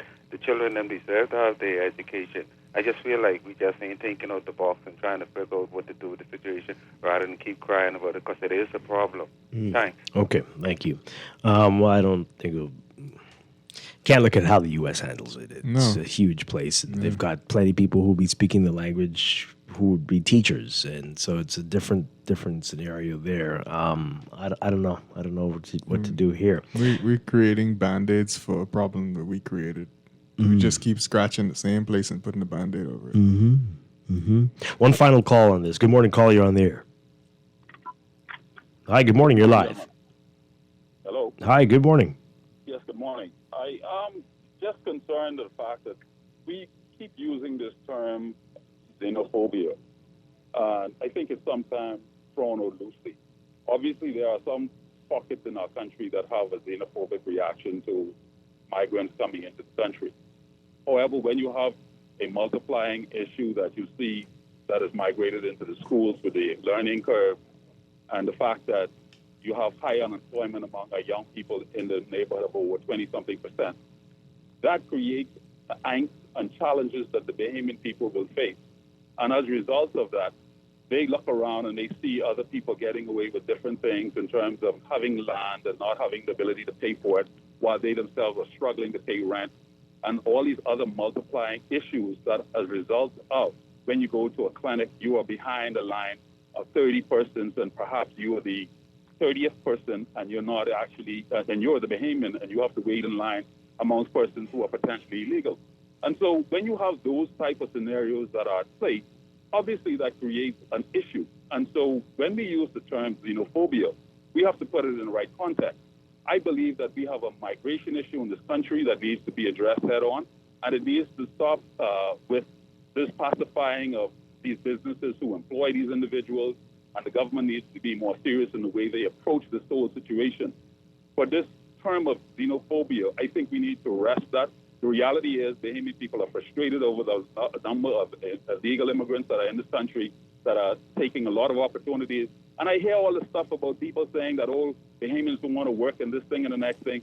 I believe that's a couple. I believe people want opportunities, and I believe that cheap labor is another robbing effect of why people don't want to work in certain jobs, because people don't want to pay them the right fair wages, and as a result, they use cheap labor and take advantage of some of these migrants that come to this country. Yeah. But we need to take a fast approach to this whole situation and try to rectify it. That it will be a beneficial scenario for all of us as Bahamians. Okay, thank you very much. Appreciate it. Well, let's read these messages as we get ready to go to the break. This person says here, simple solutions. Number one, all people on work permits must send their children to private schools. That's law in Cayman. And all work permit NIB to be paid in full by the employer. If not, a $10,000 fine and loss of work permit. Oh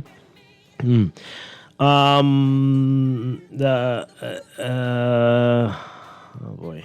This is a text. On a positive note, the Haitian nationals are here to stay. I took 6 months Creole, and I'm comfortable around them. Learned the language, and you would be aware of what they're saying. Oh boy, that's not the That's the positive note. Oh my God, that is not the solution. Just as bad on jobs nowadays when Haitians who cannot speak English and have their Haitian buddy on to translate. Oh, that's what's happening. They're saying they have a buddy system at work. At work? Oh boy. Okay.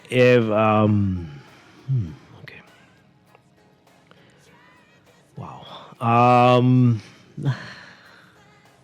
Did I hear Belinda Wilson's correctly say that the children are being enrolled, the Creole children are being enrolled every day when a friend of mine is trying to get his kids enrolled but are told there's no space?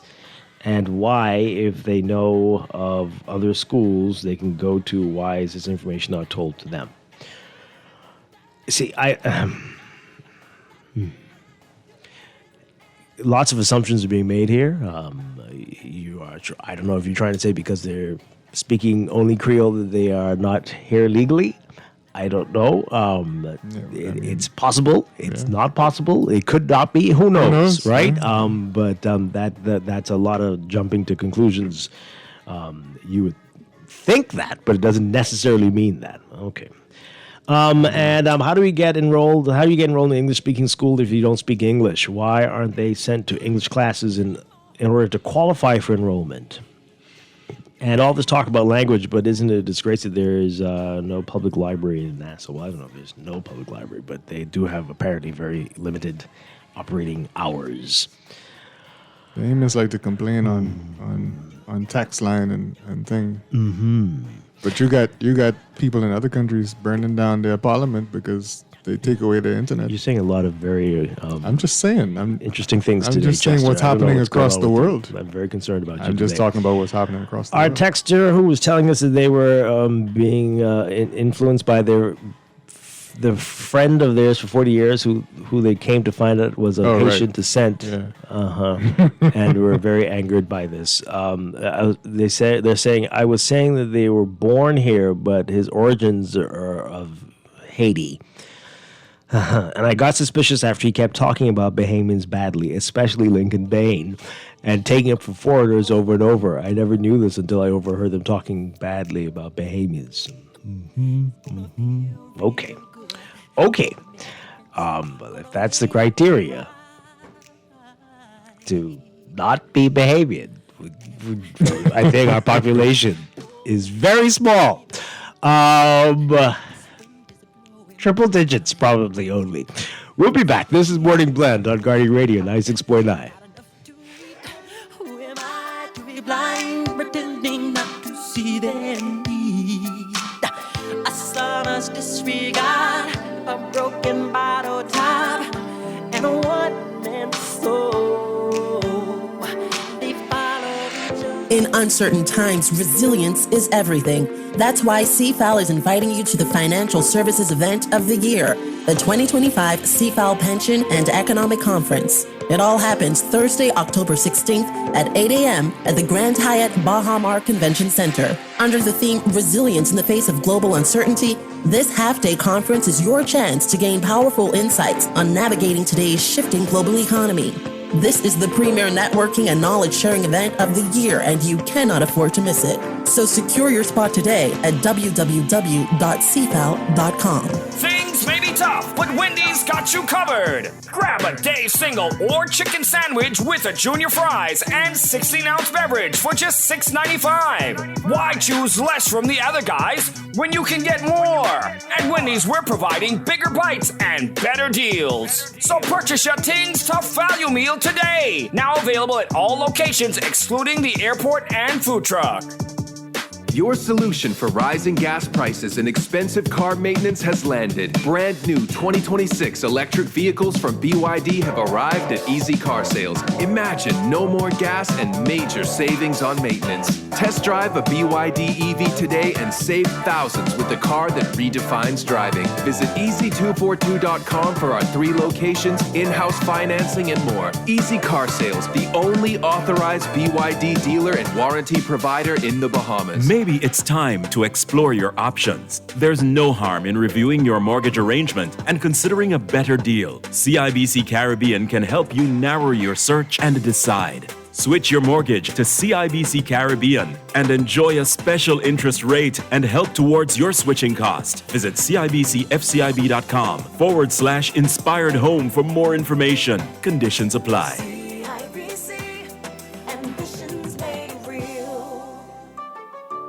Don't shop at Sherwin-Williams then. Don't get the best service in the Bahamas then. The love is really, really strong in Sherwin-Williams. We don't just sell paint. We service you with a smile, good hearts, mind, soul, and body. And we love our customers as much as we love ourselves. Yes, real talk. I'm not just saying this Real talk. to impress myself. We love to go beyond with customer service. So they feel delighted to come in Sherwin-Williams because they know I can either see Dee Dee, or I can see Shelly, or one of our other wonderful staff members. We treat our customers with the respect of our boss because there are many paint companies they could choose to go to. No, baby. If they go to some other companies, so I gonna get this little thing at the end of the week. We want to make sure you get that little ting, Shelley. Come visit Shelley and Dee Dee at Sherwin-Williams Bahamas, and you'll surely find color in every day. No one likes a fender bender. Oh, man. From a little scratch to a full mashup, NUA Insurance has got you covered with auto insurance tailored to fit your needs and budget. For affordable rates with free on-site accident assistance, visit us online or in branch and just ask us. NUA Insurance. Ask us because we've got you covered. When it comes to hearts at Cleveland Clinic, you can't miss a beat. You seek the best care possible, work with the brightest minds, and leave no stone unturned to get to the heart of the matter. Because understanding is always the first step to overcoming. For every heart in the world, see how we're advancing the future of heart care at Cleveland Clinic today. Your solution for rising gas prices and expensive car maintenance has landed. Brand new 2026 electric vehicles from BYD have arrived at Easy Car Sales. Imagine no more gas and major savings on maintenance. Test drive a BYD EV today and save thousands with the car that redefines driving. Visit easy242.com for our 3 locations, in-house financing, and more. Easy Car Sales, the only authorized BYD dealer and warranty provider in the Bahamas. I will remember you. Will you remember me? Don't let your life pass you by. Weep not for the memories.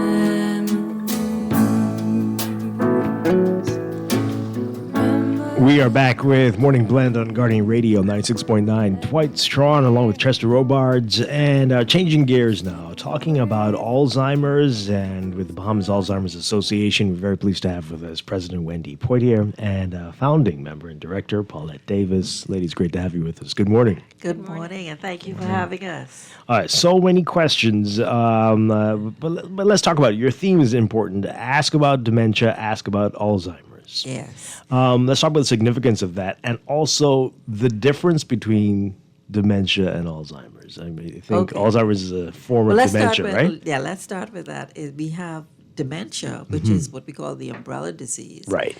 And so you have, under the area of dementia, you have many different diseases. But basically what it is a brain degenerative disease. And so, of course, you would have the ones that dealing with Lewy body. You might have heard about that. And then you also heard about the one recently with Bruce Willis, his wife.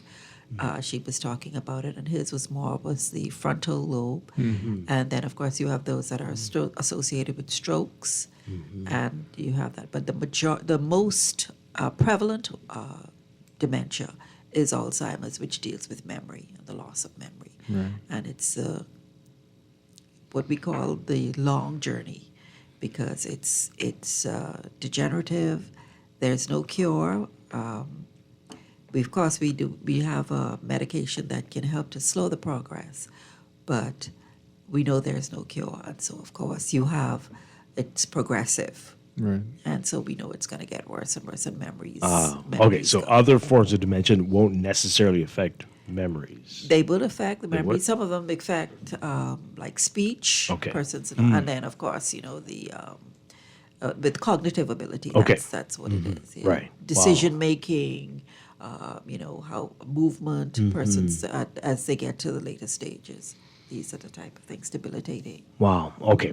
And so when we talk about Alzheimer's in the Bahamas, I know this is always the question. But what are we looking at here? Do we have numbers more than we did a few years ago? Are we getting better with that? Let me say this. We have a report from the WHO, World Health Organization, and their statistics indicated that would have been in 2021, that we had about 2,000 persons. But we believe those numbers are very low. But we do know that worldwide, they have over 55 million people who are living with some form of dementia, and that someone develops dementia every 3 seconds. Wow. The cost, of course, associated with that is over 140 trillion, with a T, to help with either the care or medicine, those types of things. And of course, we know that the numbers are predicted to triple, three times more. So while we here today have about 2,000, we know that by 2030, that's expected to go to about 6,000. Right.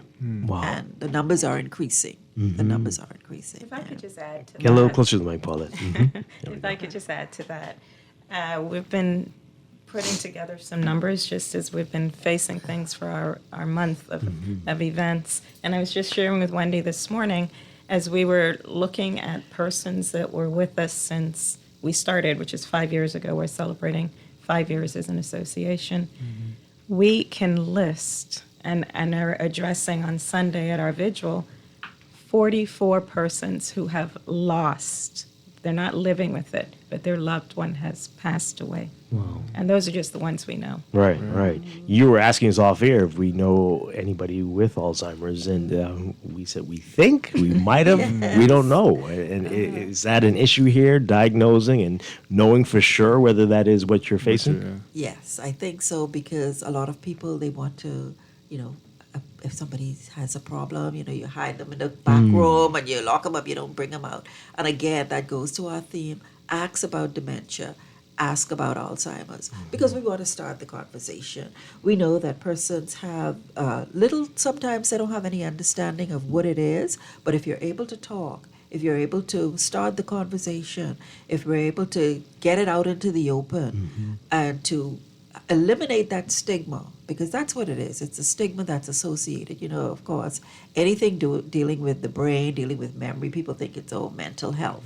And we already have that issue dealing with mental health here in the country. And so and also just to point out, Alzheimer's is not a mental health disease. It is a brain degenerative disease. It's not mental health. And so, of course, you have that stigma that's associated with persons who might have a problem with brain functioning. Talk about it, ask about it, and then able to get more information. Because the more you know, the better you're able to prepare. If you have early diagnosis, the treatments then are more effective, because we do have treatments that are available. But again, you have to have that early diagnosis. You have to talk about, you have to find out, you have to make sure that persons are aware of what it is. So ask the question. That's what we've been trying to encourage people, to ask the question and to seek out information about Alzheimer's and about dementia. And so who are we asking to ask the question? Family, friends, everybody, even the person who might think that they are being affected somehow? How does all of the above. Yeah. All of the above. Because again, the more you know. We've had situations, where they had in Grand Bahama with Marvy. Everybody knows about that. Because persons did not have estate planning maybe in place. Right. Then they know that their family member is losing their cognitive abilities. Yeah. So family members, individuals themselves, get your estate in order, get your plans in order, so you know that it's my cousin I want to take care of me, not the no good nephew who gonna thief your money anyhow or something like that. You have your things in place. So this is why it is important for us to get the early diagnosis. Family members, to make sure that if you see something happening with your loved ones, make sure you take them to get their diagnosis, get the treatment that is available for you. Even people in the workplace, when you see somebody doing some things and saying some things, hey, I wonder what's happening here. Let's see if we can get some assistance. Yeah. We ask, of course, workplaces to also be aware of what is happening.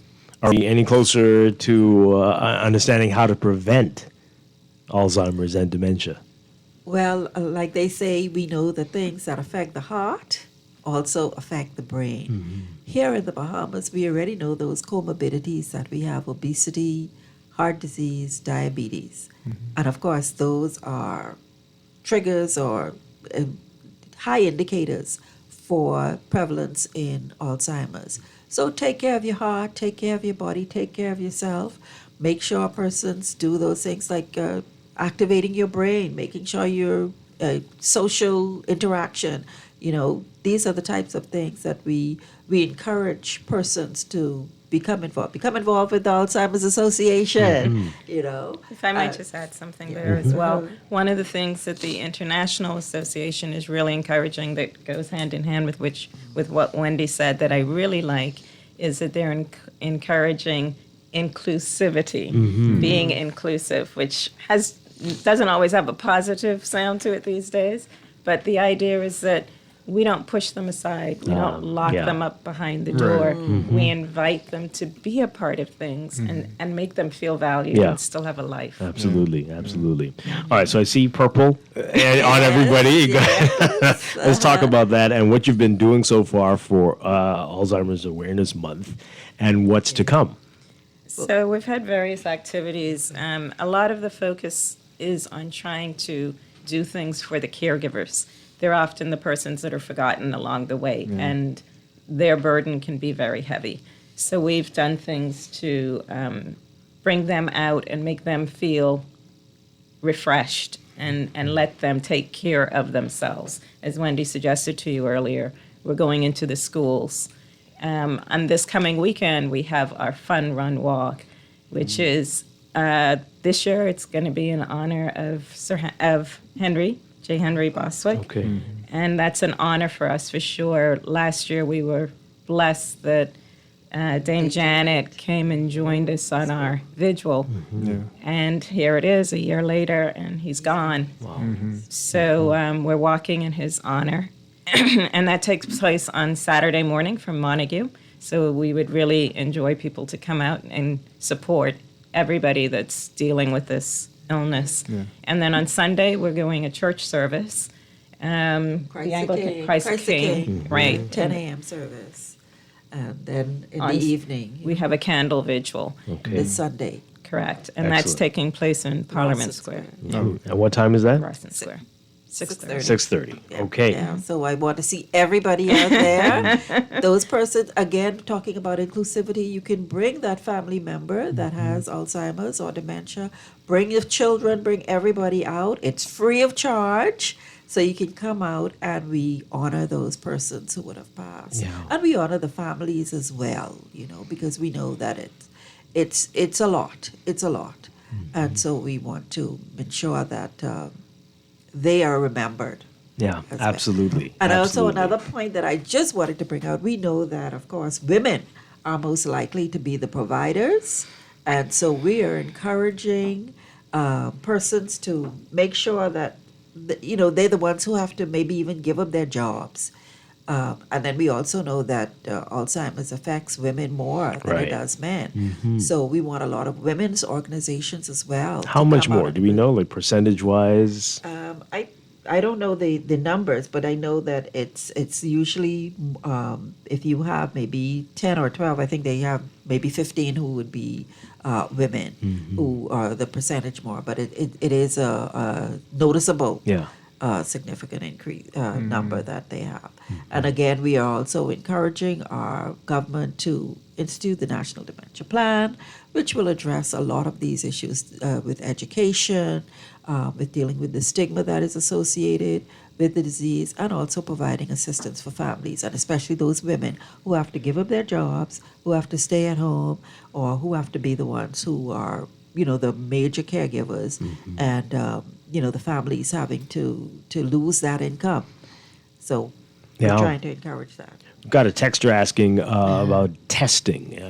How do you know for sure? Where do you go? What do you do in that circumstance?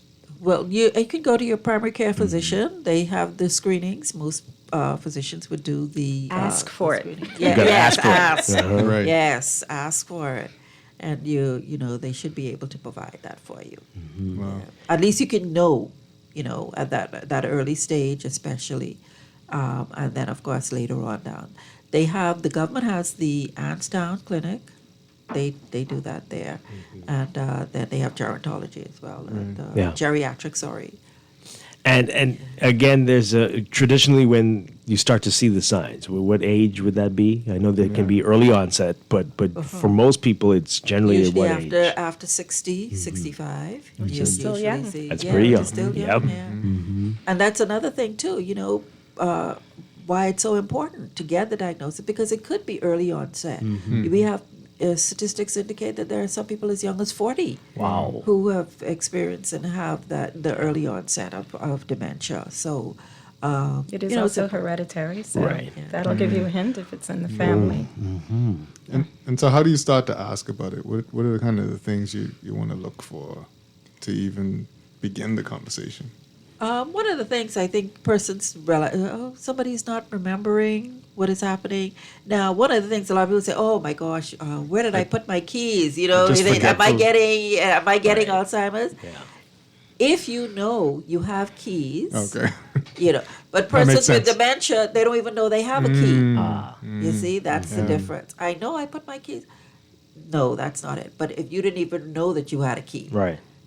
that is an indication. And this is you walking into a room person- and forgetting that why you came there. Is that anything to be concerned about, or is that just the normal stress of life? Again, because you knew that I came in here for something, but if you didn't even know why and another thing too, a lot of times persons who, we found they used to pay their bills on time, they used to do things, there's no problem. Now all of a sudden the light turn off, the water turn, because they didn't even know that they had a water bill or a light bill. Wow. So if families notice these types of things, or money is now missing out of the account, they can't account for where did that money go? You had money on you don't. So those are the types of things people maybe in the workplace would notice. Persons are not doing things that they used to do. You know that they were on point and on top of things. Now they're not doing things that they would normally have done. They're not keeping up. These are some of the indicators. And because repetition. Of course, yeah. Right. You repeat things over and over. yes. They ask you the same Same thing. question over and Yes. over. And very often they remember the distant past, but they don't know what happened today or yesterday. Right. So those are the things that you start to see. Does the person begin to recognize this problem in themselves as well? Yes, I think so. But most times persons say, something ain't right. They know. And so, especially in those early stages of dementia. And so you make sure when you go to your doctor, Yeah. let me get that screening, let me get that test. But it comes and it goes, right? Well, that's some in the early good days, stage. bad days. Yeah, that's in the early stage. Wow, wow. All right, we're running out of time, but let's take this call really quickly. You want to get this in? Caller, good morning. You're on the air. Are you there? Always depend on you to bring us the information that we so desperately need. I want to thank these ladies because for me, just hearing them, it's a little bittersweet, but to know that you have an organization in the country that focuses on this particular illness, it's amazing. And the reason I'm so impressed by it is because I had to be the caretaker of my grandmother. And being a woman of strength, it was difficult seeing her during those years of caretaking for her. And I had a boss that actually helped me, a superior that helped me, that dealt with persons that had dementia before, to help me to understand how to care for her. And for a lot of people, for us that have family members that are experiencing this, you don't want to see them in that state, and so you tend not to visit as much as you would normally like to. And so I would like for you guys to speak to that, to be able to help us understand how to accept this, be more accepting and understanding of what it is that they're going through and what it is that we can be to them during these times of this ailment. And so, again, thank you, ladies, very much. I would love to take part in the initiatives, if only in memory of my grandmother, but just wanting to encourage young people, grandkids in particular, to care for our loved ones despite their challenges as it relates to this particular ailment. Absolutely. Thank you so much. Appreciate it. Well, we invite the caller to come out. We have like we said, the Fun Run Walk. That's on Saturday at Montague, starting at 6 a.m., but we're going to be there for a little while. They're going to have the nurses out there as well. They're going to be doing some screenings for us. So you can come out, and we have other organizations that are going to be out there that assist with, that provide supplies for persons who have family members with Alzheimer's. So come out to Montague at 6. We have the T-shirts available. You can come. It's $35 for the registration. And then we have the church service on Sunday at Christ the King, and the candlelight vigil beginning at 6:30, and that's free, so everybody can come out to that. But if you want to make a donation, we will not say no. Okay. Excellent. You can also contact the Alzheimer's Association. Our phone number is 535-4260. That's 535-4260. We have our Facebook page, Bahamas Alzheimer's Association. We have Instagram as well, same thing. And we have our email address, BahamasALZ242.com. All right, 30 seconds. Really quickly, want to ask you these medications we hear about, Prevagen, Uriva for brain health. Do they help at all? Do they work? I am not speaking to I'm not a medical person. They say they work, so I guess they must have. I'm not. Oh boy! I would just like to say Mm-hmm. very quickly, one of the things that we are encouraging and that we have seen have had people work with us in the past, on the 21st, we do a purple light up around town. Some businesses have started early. You might see Greycliff purple lights. And good. so that's, again, to have people ask, Right. why the purple lights? Yeah. So Right. Doctors Hospital, and Yeah. we're grateful for people that are doing that with So us. do that all month long. Yeah. Thank you so much for the great work that you're doing. Thank you. and Thank you for spreading having this us. awareness. Yes. Really appreciate it. All right, Paula Davis and Wendy Poitier. Thank you, and keep up the great work, Bahamas Alzheimer's Association. Thank you again. All right, we'll be back after the news. This is Morning Blend on Guardian Radio 96.9.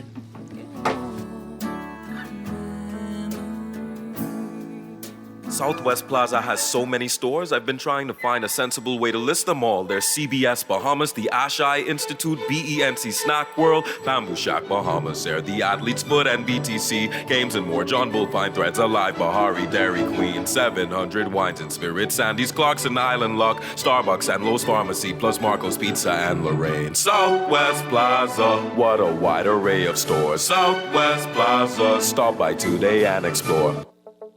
Tired of banks forcing you to use technology to bank the way they want you to? Your convenience is important. So no matter what your banking needs, Commonwealth Bank's friendly staff are always available in branch for that personal one-on-one service. But when you choose technology, our online and mobile banking app offers you state-of-the-art functionality. The choice is yours. Commonwealth Bank. Bank the way you want.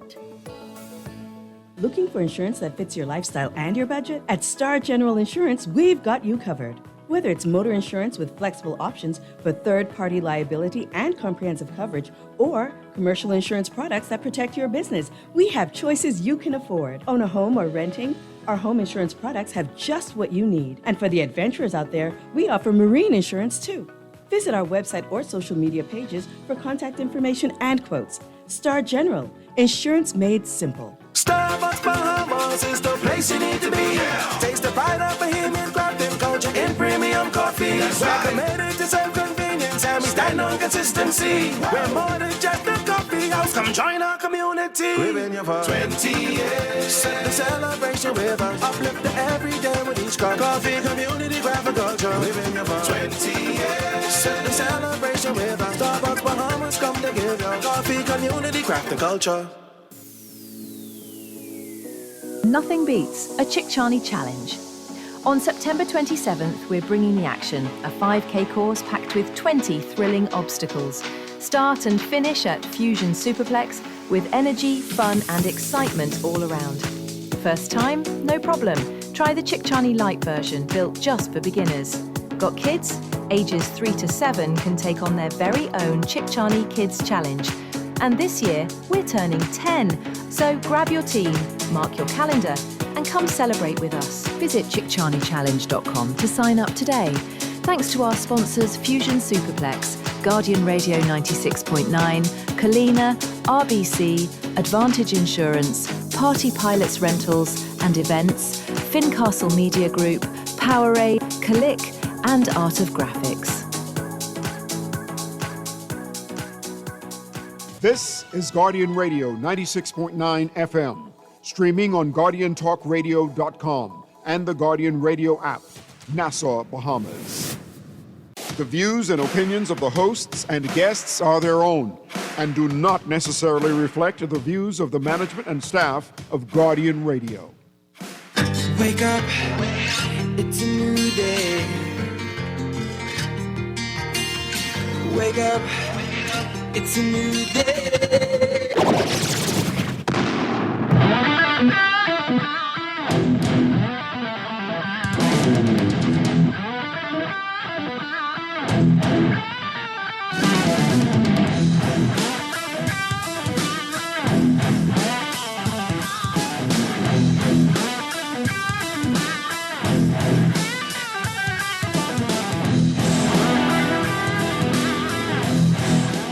Good morning and welcome to Morning Blend Business on this Wednesday, September 17th, 2025. Welcome back to our Morning Blend listeners.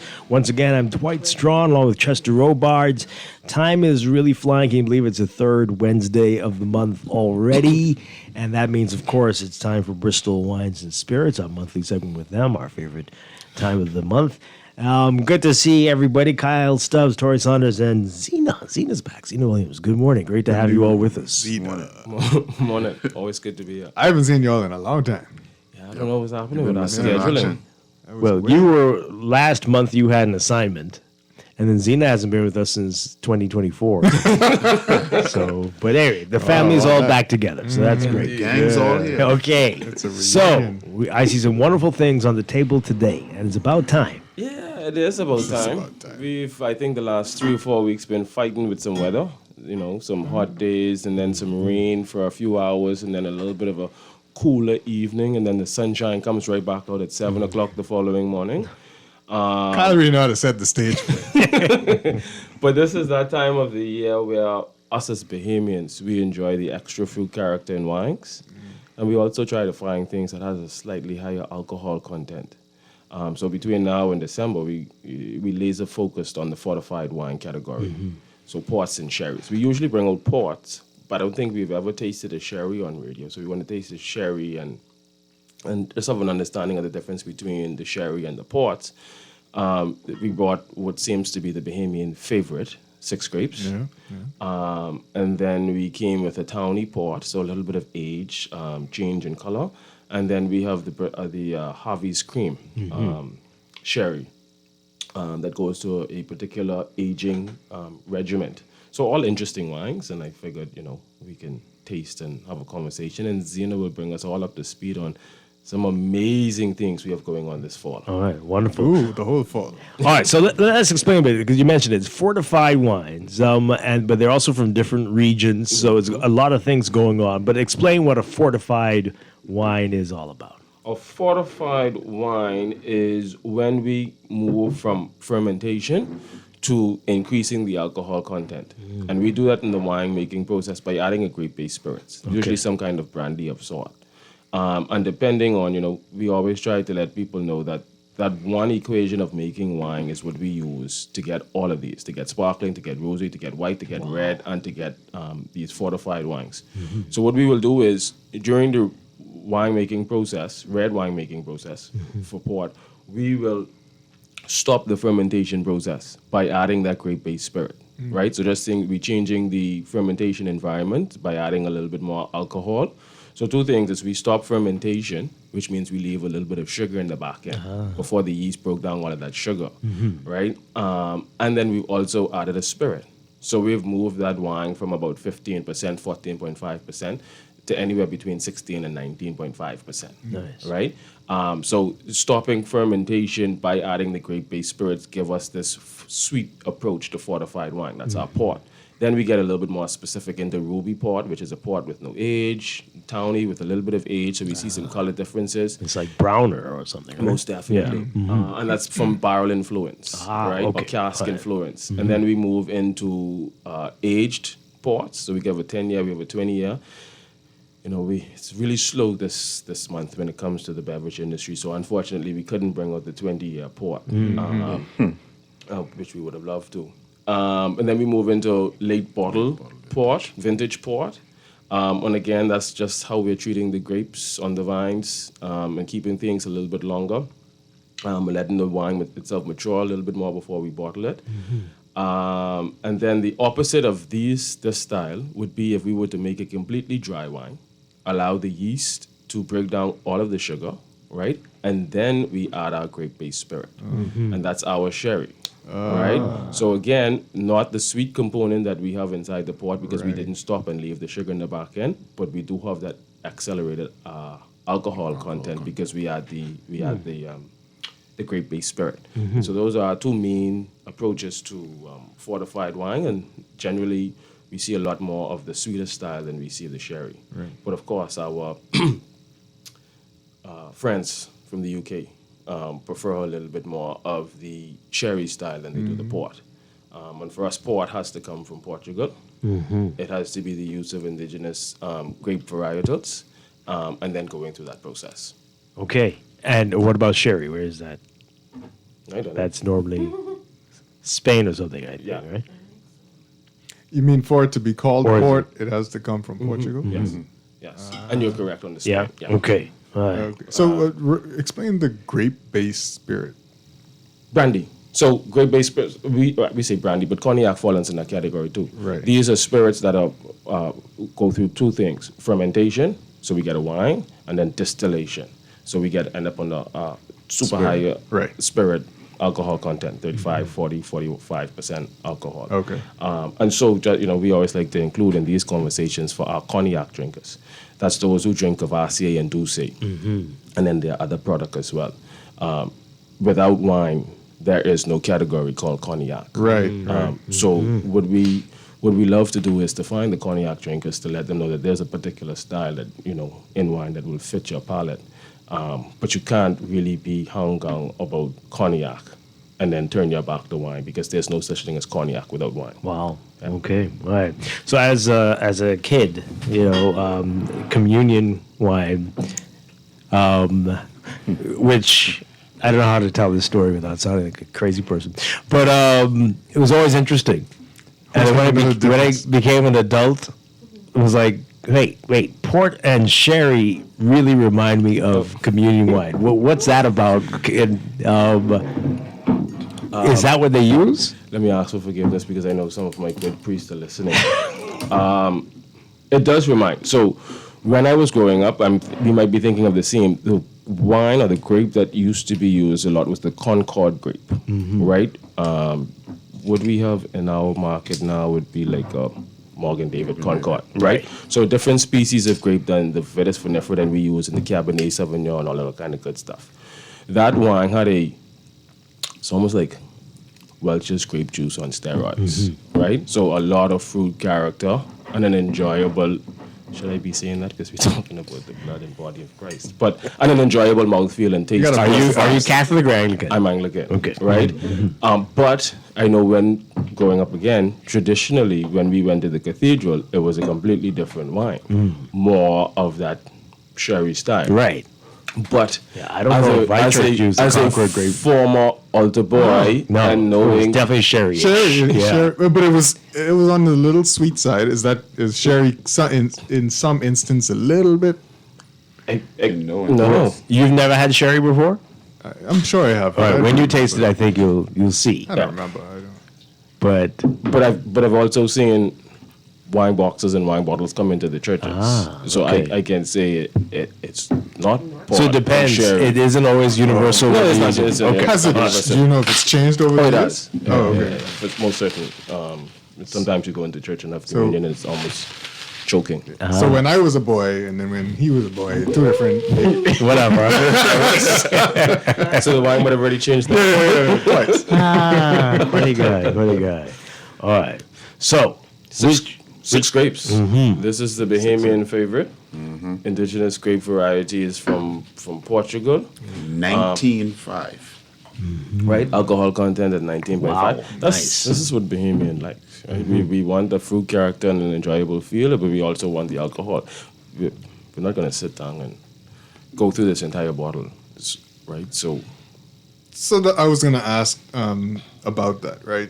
This is typically some kind of after dinner thing or dessert. Dessert, more so of dessert than after. Well, that's how it's supposed to be, right? Right. Do you put this? Along the whole range of ports, you can play with all textures and colors of chocolate. Okay. Right, and usually that's the safest bet. Whether it's brownies, whether it's fudge, whether it's you name it. Ports and chocolate is a thing. Like good friends, very good friends. All right. I feel like this is not as sweet as I remember. Oh yeah, I'm thinking this is really sweet. What did you have before this? You had I to been usually have drinking this. black coffee. Yeah, no, this is So this is very. definitely on the sweet side. Maybe it's the toothpaste. It is sweet. it could be misleading, right? If Tori didn't tell us 19.5 and would we enjoying it at room temperature to taste. Right. If we were to put this in the cooler for a few minutes now, we will all be trying to get through this bottle, which we don't suggest. But, once you cool it down and you have more of the favorable characteristics that showing themselves, you would sit down and drink this and drink this and drink this. A few more friends.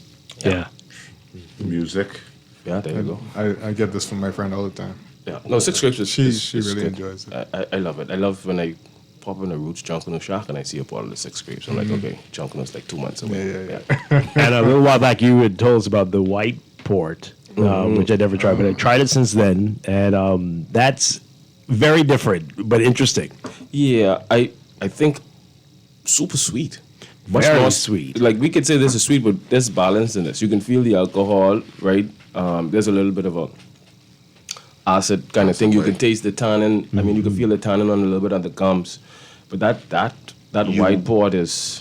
You would want to mix. Yeah, Right. We almost suggest that you use that in some cocktails. Going back to the communion cup, I feel like it was more like this when I got confirmed. So the next time you're on the hill, we're gonna open a bottle of Concord, and you'll be like, okay, Maybe maybe that. this is it. Okay. Right?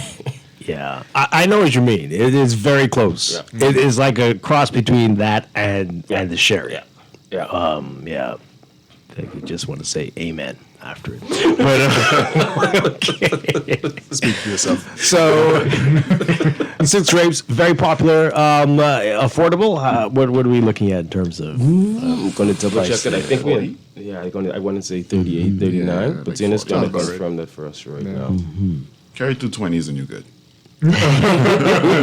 One way to put it. And what are you noticing in terms of sales? Are people really only mainly at the end of the year, like you mentioned, or is it a year-round favorite? It's a year-round favorite, but we see a lot more movement as the temperature change, Okay. right? Yeah. There's some people who refuse to put down a bottle of scotch.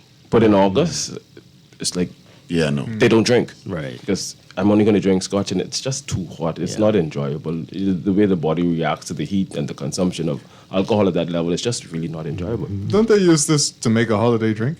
Some kind of holiday drink? You're not talking about mulled put wine? spices in Yeah, it. mulled wine. Not that using port, must but be what I'm thinking about. Yeah, Okay. that's red wine and then you just spice it up. Cinnamon sticks, Yeah, allspice and all that That's kind what of it was. stuff. That's what I'm thinking about. Yeah, wonderful stuff. Wonderful stuff. All right.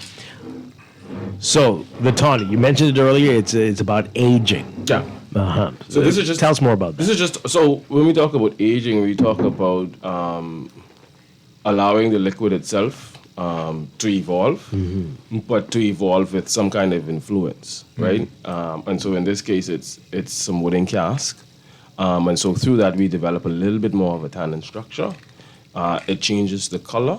And instead of the bright red fruits that we have, we start to move towards things like prunes and raisins and that kind of stuff, and plums, right? Some darker fruit characters, and then moving towards some drier fruit characters, just based on the oak and wine interaction. Zena, like she got a Zena has surprise for something us. to say. What? Zena, you got the price? It's about what he said. Yeah. Say about. 42.95. Okay. Yeah, 42.95. Sounds about right. Excellent.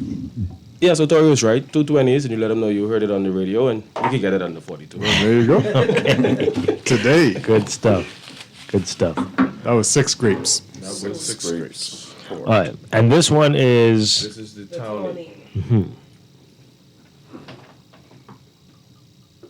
No, that looks a little Pinot Noir-esque. Yeah, and it seems like it pours. Because it's aged.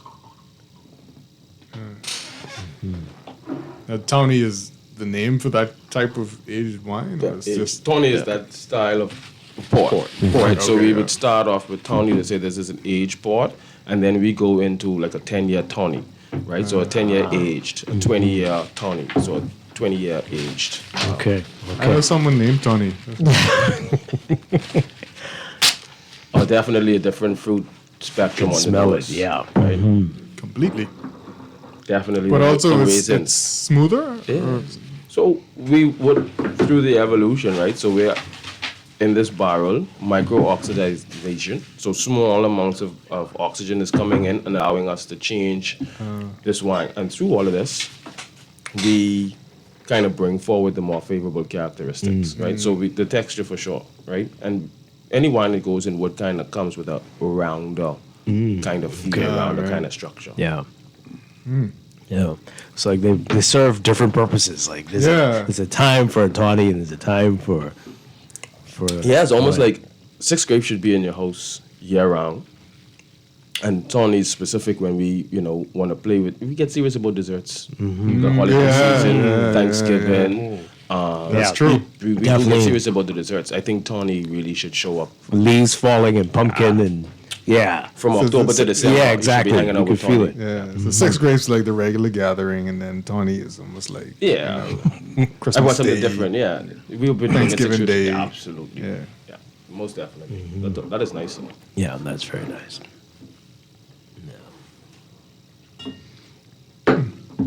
See, I think I'm getting old because when I stumbled on a tawny, you buying port, you like port, you don't know what you're buying. One day when I was young, bought a tawny and didn't know what I was getting. Couldn't appreciate it when I was younger. Oh. Well, 20s, 30s. But when you get older, there's an understanding and appreciation. It just makes more sense. Right. And then, even through this conversation, it's just trying to find the right place to enjoy the right wine with the right people. We get the right experience, right? And that's true. That's true age. I refuse to tell people what I was drinking between my 20s and 30s because they wouldn't listen to me about talking about wine. Right. It's funny. It's funny when people offer me orange juice with vodka. I'm like, ooh, how old do you think I am? I don't know if that's a thing. Just back in the day, it sure was. Yeah, it's a thing. It's still a thing? Okay. Yeah. I don't know. I would assume. I don't know. I don't drink. I don't. See, when you say it like that, it doesn't sound right. But if you call it screwdriver, then everybody thinks it's fine. I still don't think it's fine. Because I remember when I worked I had a food and beverage director, and he's like, "Oh, you could work on the bar. Make me a screwdriver." And I'm like, "Really? Give me a challenge." Oh my. Oh boy. All right. So apparently Chester has not had sherry or doesn't remember. But when he tastes it, he will say, "Oh, I'm in church again." Oh, you think so? Yeah. Oh, okay. So I've been on an exploration, Kyle. So I've been trying all the things. So I was experimenting with Madeira, which is another fortified wine, which is pretty interesting, right? Yeah. And sherry. Madeira. When I had tried sherry years ago, I'm like, this is horrible. But I've discovered this brand, and it is fantastic. I think it is. I did try a dry sherry, which I didn't like as much, but this one here, the Bristol Cream, is why is it really, called a cream? Really nice. Oh, let's see. No, I don't even know. Kyle, please explain. I'd love to know. Stop me. I want to figure that out right now. But 2 things. This does remind me of cathedral church wine. This does. Yes. Yeah. This. Yeah. This is what they serve. I'm telling you. You mean our church? No, we used to go. When we were kids, you went to the same church. When I was a kid. Definitely drier, right? I remember we have a Harvey's Bristol Cream dry. It comes in a red bottle. Yeah. Yeah. But definitely drier than the port. But it's such an interesting flavor. It's like, is it apricot? I don't know what I'm tasting. Marmalade. Cream. Yeah. Like marmalade. Like cream There actually soda. is some marmalade. Like cream soda. Yeah, that's kind a of cream soda sensation. Maybe like a tasty. dried apricot. Yeah. Yeah, So I don't for know sure. what the taste would be. I think this cup is affecting. Why Bristol? What is it? Like, does it have something to do with the UK? No, yes. Oh. I testing y'all there. Knowledge of Harvey. Yeah, very much so you are. We're okay with that. We're going to have to do a little bit more homework. But this is an interesting, complex profile. And then there you go. That's what I And wanted you to mentioned explain. dessert. I mean, I think Absolutely. it's fantastic. I don't love it. Like, Yeah? I love it. It's great. It tastes good. I don't love it more than like the 6 grapes. Oh, port is better than sherry. Port outperforms Oh, sherry yeah. for sure. Oh, And yeah. then, so as they're lined up by height, that's how I like them. Our producer, a devout Catholic, is saying church wine is port. Sure, but the sherry, I don't know. There's something, and it even looks like what, because if you look in the chalice, it The is color- that color- it's the exact same thing. Maybe our church, he's Catholic, we're Anglicans, so, but I think it was very close to this sherry. Is that bottle with the cat on it? Is that sherry? Bottle with a cat. Are you thinking about milk alcohol? Yeah, that. No, that's cognac. That's cognac. That's cognac. Yeah, Okay, yeah, alright. yeah. I'm getting my That's not sherry. things mixed up. Okay. It's not Hennessy. So I don't know if I had sherry before then. Yeah, I'm not sure. So this also goes through a very unique and systematic aging process, right? So that they can maintain consistency, right? So I think you just said the Solero when you were speaking. Right. So that just speaks to rows of barrels, right? With the oldest being to the bottom and the youngest being to the top. So fractionally, we move from young to the oldest, right? And the system can, go past 20, 30 decades in terms of the same liquid being used. Yeah. And so we fill, so this Harvey's cream here would have been filled with the oldest sherry in that system. So if we said we move, let's say, 50,000 ounces of this, right? Then 50,000 ounces is introduced as the newest or the youngest sherry to the top of the system. And 50,000 ounces from each level is moved from one level down to the next level in terms of aging. Wow. So it's a continuous. So more so than dry wines or even champagnes, there's a level of consistency that can be maintained through that aging system. All right, so can you explain the difference between the dry that Tori was talking about? I've tried, I'm not a fan. The dry one versus the Bristol cream. What's going on? The level of residual sugar that's left in. Yeah, because we're still increasing alcohol content, but we're talking about the level of sugar or bricks that's left over.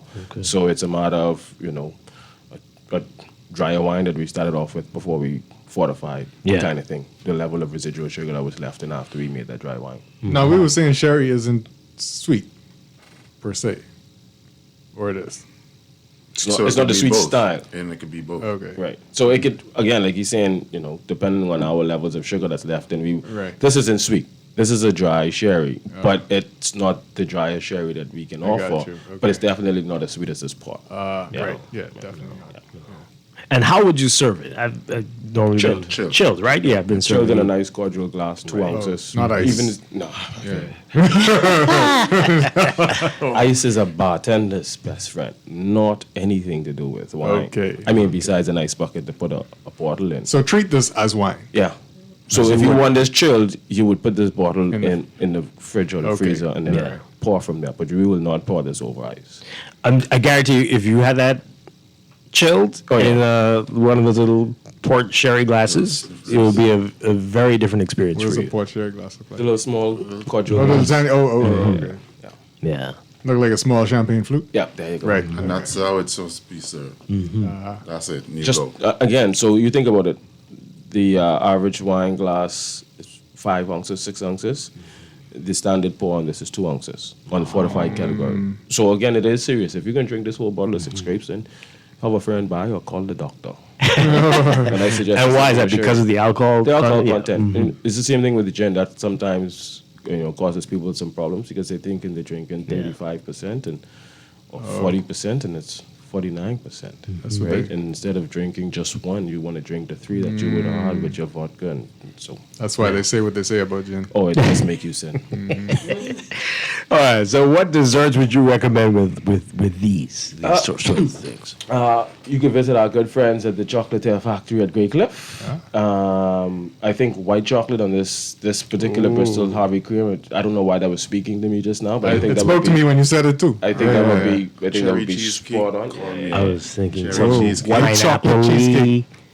pineapple tart type thing. I don't know. Yeah, they something can do like that. that. Yeah, because people would usually do some tarts and some Chardonnay tastings, and they're spot on. Yeah. I think the sherry could do nice on the side of some of our tarts as well. But I would play with this tawny and some dark chocolate. And I'd play with the 6 grapes and there's some soft milk chocolate kind of thing. How does it interact? Because if you eat something sweet, you lose the sweet of the next thing that you have. In some way, you know what I mean. Yeah, You know what I I mean. feel you. It's like with But- toothpaste. You brush your teeth and then you go drink something. Everything tastes No, different. That mint, It seems like it would take from it. Though. But I think it's more about the sugar that you've already introduced or something. I don't know what it is. I'm not a mouth chemist. I don't know what you call it. So there's a couple of things, right? Is the uniformity or the similarity between textures. Okay. Right? So we can say that 6 grapes seems to be the heaviest out of these 3 that we've tasted. Right. Yeah. Weight-wise on the palate. Yeah. So that's the one that we want to fight against the heaviest or the strongest of the chocolate, right? So we could dark chocolate. Because we would want that bitterness Right, to be right, right. contrasted by this sweetness, Right. right? Okay. But then that will be the heaviest of our chocolate, and this will be the heaviest of our fortified that we tasted today. Right. So we're matching, power in terms of intensity, and then we're looking at sweetness versus the strength of I don't want to say bitter, a little bitter sensation that you would get from a dark chocolate kind of thing would be my work through until I was able to taste this on the side of dark chocolate and be like, okay, that is spot on. Yeah. But definitely this Bristol Harvey's cream and some white chocolate. I almost want to go and make that happen right now. I believe you. Sounds good. All right. So, Zena, the line is on you. 96 points. All the exciting things happening this September at Bristol Wines and Spirits and Crew. Oh, we're going to go September and October. Okay. But coming up first this Friday is Fiesta Latina. Powered by Patron. Hey, you know. there you go. We're going to have food, cocktails. There's going to be a kids zone. Lots of fun. It's $5 entry. This is a cash-only event. So for your Cash entry only. and your cocktails, cash only. Don't hear that. And this is the last Fiesta Latina of the year. Oh, wow. Okay. So you got to catch it. Don't miss it. Next Saturday. What time does it start? It starts at 6 and it goes until, I guess, the last man drops, Okay. Next week, Saturday, we are having our annual warehouse sale. So that's where you could come into our actual warehouse on Gladstone Road and shop. Already? Is that earlier than normal? No? It's really okay. Okay. Did you say next week Saturday? Yeah, next week Saturday. Wow. So 2 We'll be things. right across the street. Okay. Perfect, right? So there's tiers to Bristol sales, and we just want people to understand the importance of this particular tier, right? There's the retail. Come and meet the retail staff, some nice brands, Tories probably walking around the store, this, that, and the next, right? Then there's usually specific sales to say, okay, the end of December, everybody's buying sparkling and champagne. Let's make it really, really, really affordable for them. Then there's the sale where we say, hey, come walk through the warehouse. Okay. Come see what's happening. Bump into Zeno or bump into Kyle or bump into Tori and find out what's the real deal and how I could spend $100 and get $250 worth of wine. That means you could start planning your gifts for Thanksgiving and Christmas. Yeah. You could start planning your party, and please don't show up to nobody Christmas party without a bottle of wine. And if it ain't from Bristol, they can tell you. Next week Saturday is your time to come and meet us. Okay. Walk into our warehouse. Get some hand service from some of us who you rarely see or only hear on the radio, but you can save, and you can save big. So this ain't one where you could pre-buy. No, you got to come in. So the one you're talking about, that usually happens in November, where you order online and then you come in and pick it up. This is not that. Okay. This is the one where you could literally walk in our warehouse and pick from wines and spirits. Like he said, you'll see people that you usually don't see. Some of our brand managers, I'll be there usually, and you could get recommendations. It'll be a lot of people on the floor to help you with your purchases, and the prices are amazing. We're also gonna have free samples there. We're gonna have music, so it'll be a good time and great savings on some of your favorite Bristol wines and spirits. And that's a one-day only thing? One day only, Saturday, September 27th. The only day you could come and do that. And if you are great. listening from Freeport, we will also have it going on same day, same time in our Freeport store. Excellent. So, you know, a lot of times we'll post it and people will be like, what about Freeport? What about Freeport? Freeport has the opportunity to shop the same prices, same day, same time, one day only sale. Wow. How great are the savings that you're talking about? It's good. Okay, it's Yeah, good. I mean, you know, usually we can go to about 20, but this sale will go between 20 and something else. Ooh. Yeah, so we're climbing up in terms of the discount. I mean, honestly speaking, I can be honest. Some of these wines are on 45% discount. Wow. Right? I've seen a $106 bottle wine for $60. Wow. That's my 2 bottles for the Christmas. Okay. Oh, wow. Okay, what time does this start? It starts, I believe, 9 or 10, and we go until 4. Okay. Oh, boy. So you have a full day. You will see people pushing their trolley around our warehouse. People leave with their trolleys packed to the ceiling, and they don't spend a lot of money. It is one of the best sales that we have through the year, so I definitely encourage everybody to come out. Nice. We should have run the Strachan challenge across the street into the warehouse. Exactly. So that's September. Then October, we have some experiences coming up.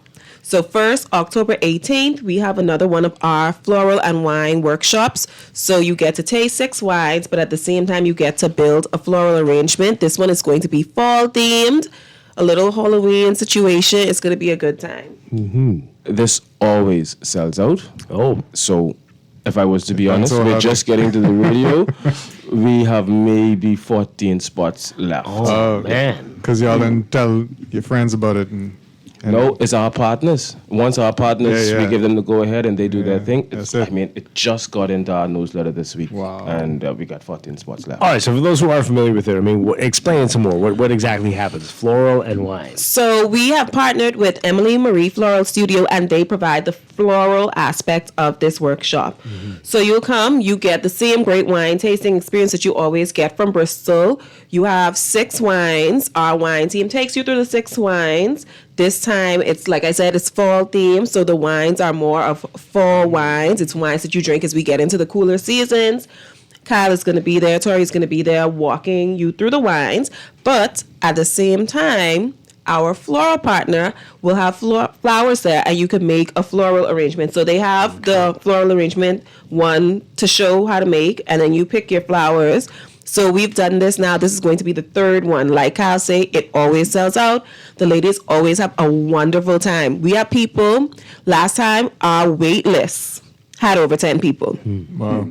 That we were not able to accommodate. So they were like, hey, when the next one is, send me an email. I want to be there. So you have people who couldn't make it last time that have already signed up. You also have people who have been to every single one. Wow. Okay. So like he says, this sells out every time. And you can sign up now? Yeah. Yeah. Yeah, Okay. you can just send an email to zwilliams@bristol.bs. But what we really found through our intentional experiences is that people will pay for experiences. It outweighs the consumption of alcohol, Yeah. right?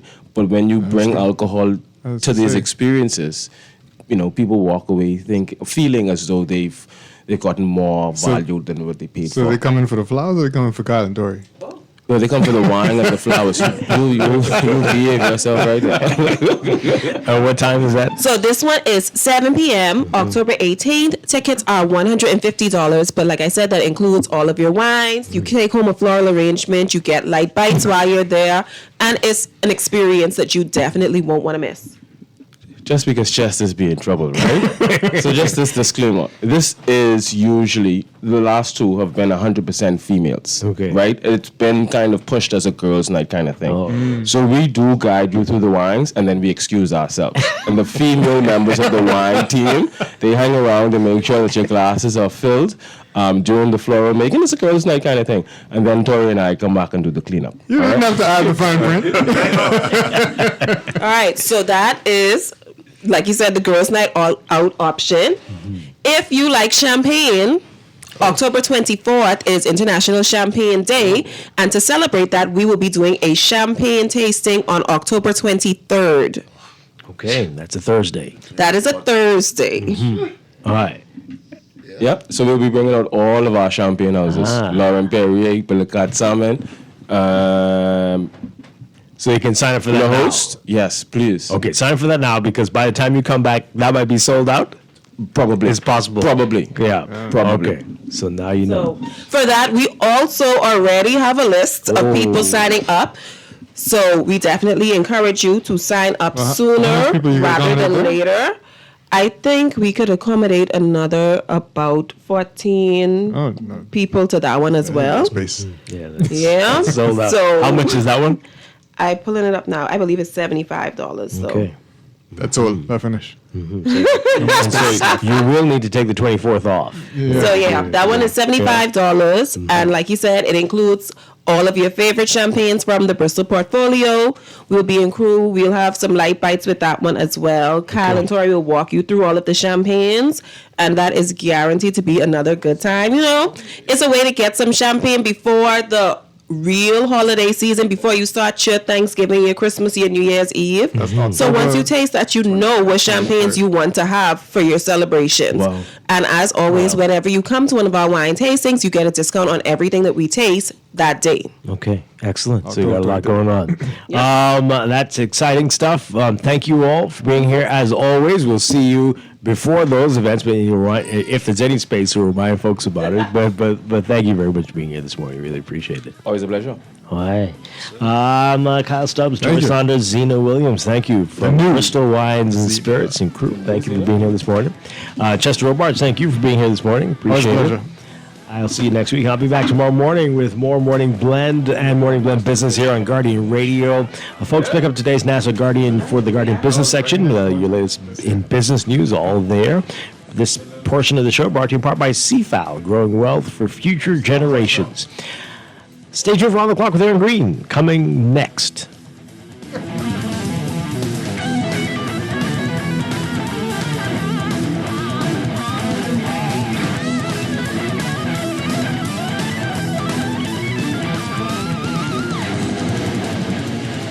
In uncertain times, resilience is everything. That's why CFAL is inviting you to the financial services event of the year, the 2025 CFAL Pension and Economic Conference. It all happens Thursday, October 16th at 8 a.m. at the Grand Hyatt Baha Mar Convention Center. Under the theme Resilience in the Face of Global Uncertainty, this half-day conference is your chance to gain powerful insights on navigating today's shifting global economy.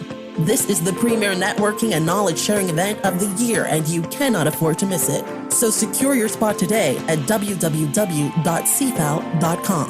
This October, Bahama invites you to indulge your senses at the Culinary and Arts Festival, where world-class flavors meet breathtaking creativity in the heart of the Bahamas. Join us October 22nd through 26th for an unforgettable celebration featuring culinary legends Marcus Samuelson, Dario Cicchini, Simeon Hall Jr., and Scott Conant, alongside a vibrant lineup of chefs and mixologists. Explore captivating art installations, interactive workshops, and live performances, all set against the stunning backdrop of Nassau's premier luxury resort. From curated tasting events to beachfront feasts and immersive gallery experiences, this is more than a festival. It's a feast for the soul. Tickets and packages are going fast. Visit bahamar.com to reserve your spot at the Culinary and Arts Festival at Bahamar, where taste and talent take center stage. This is Guardian Radio 96.9 FM, streaming on GuardianTalkRadio.com and the Guardian Radio app, Nassau, Bahamas.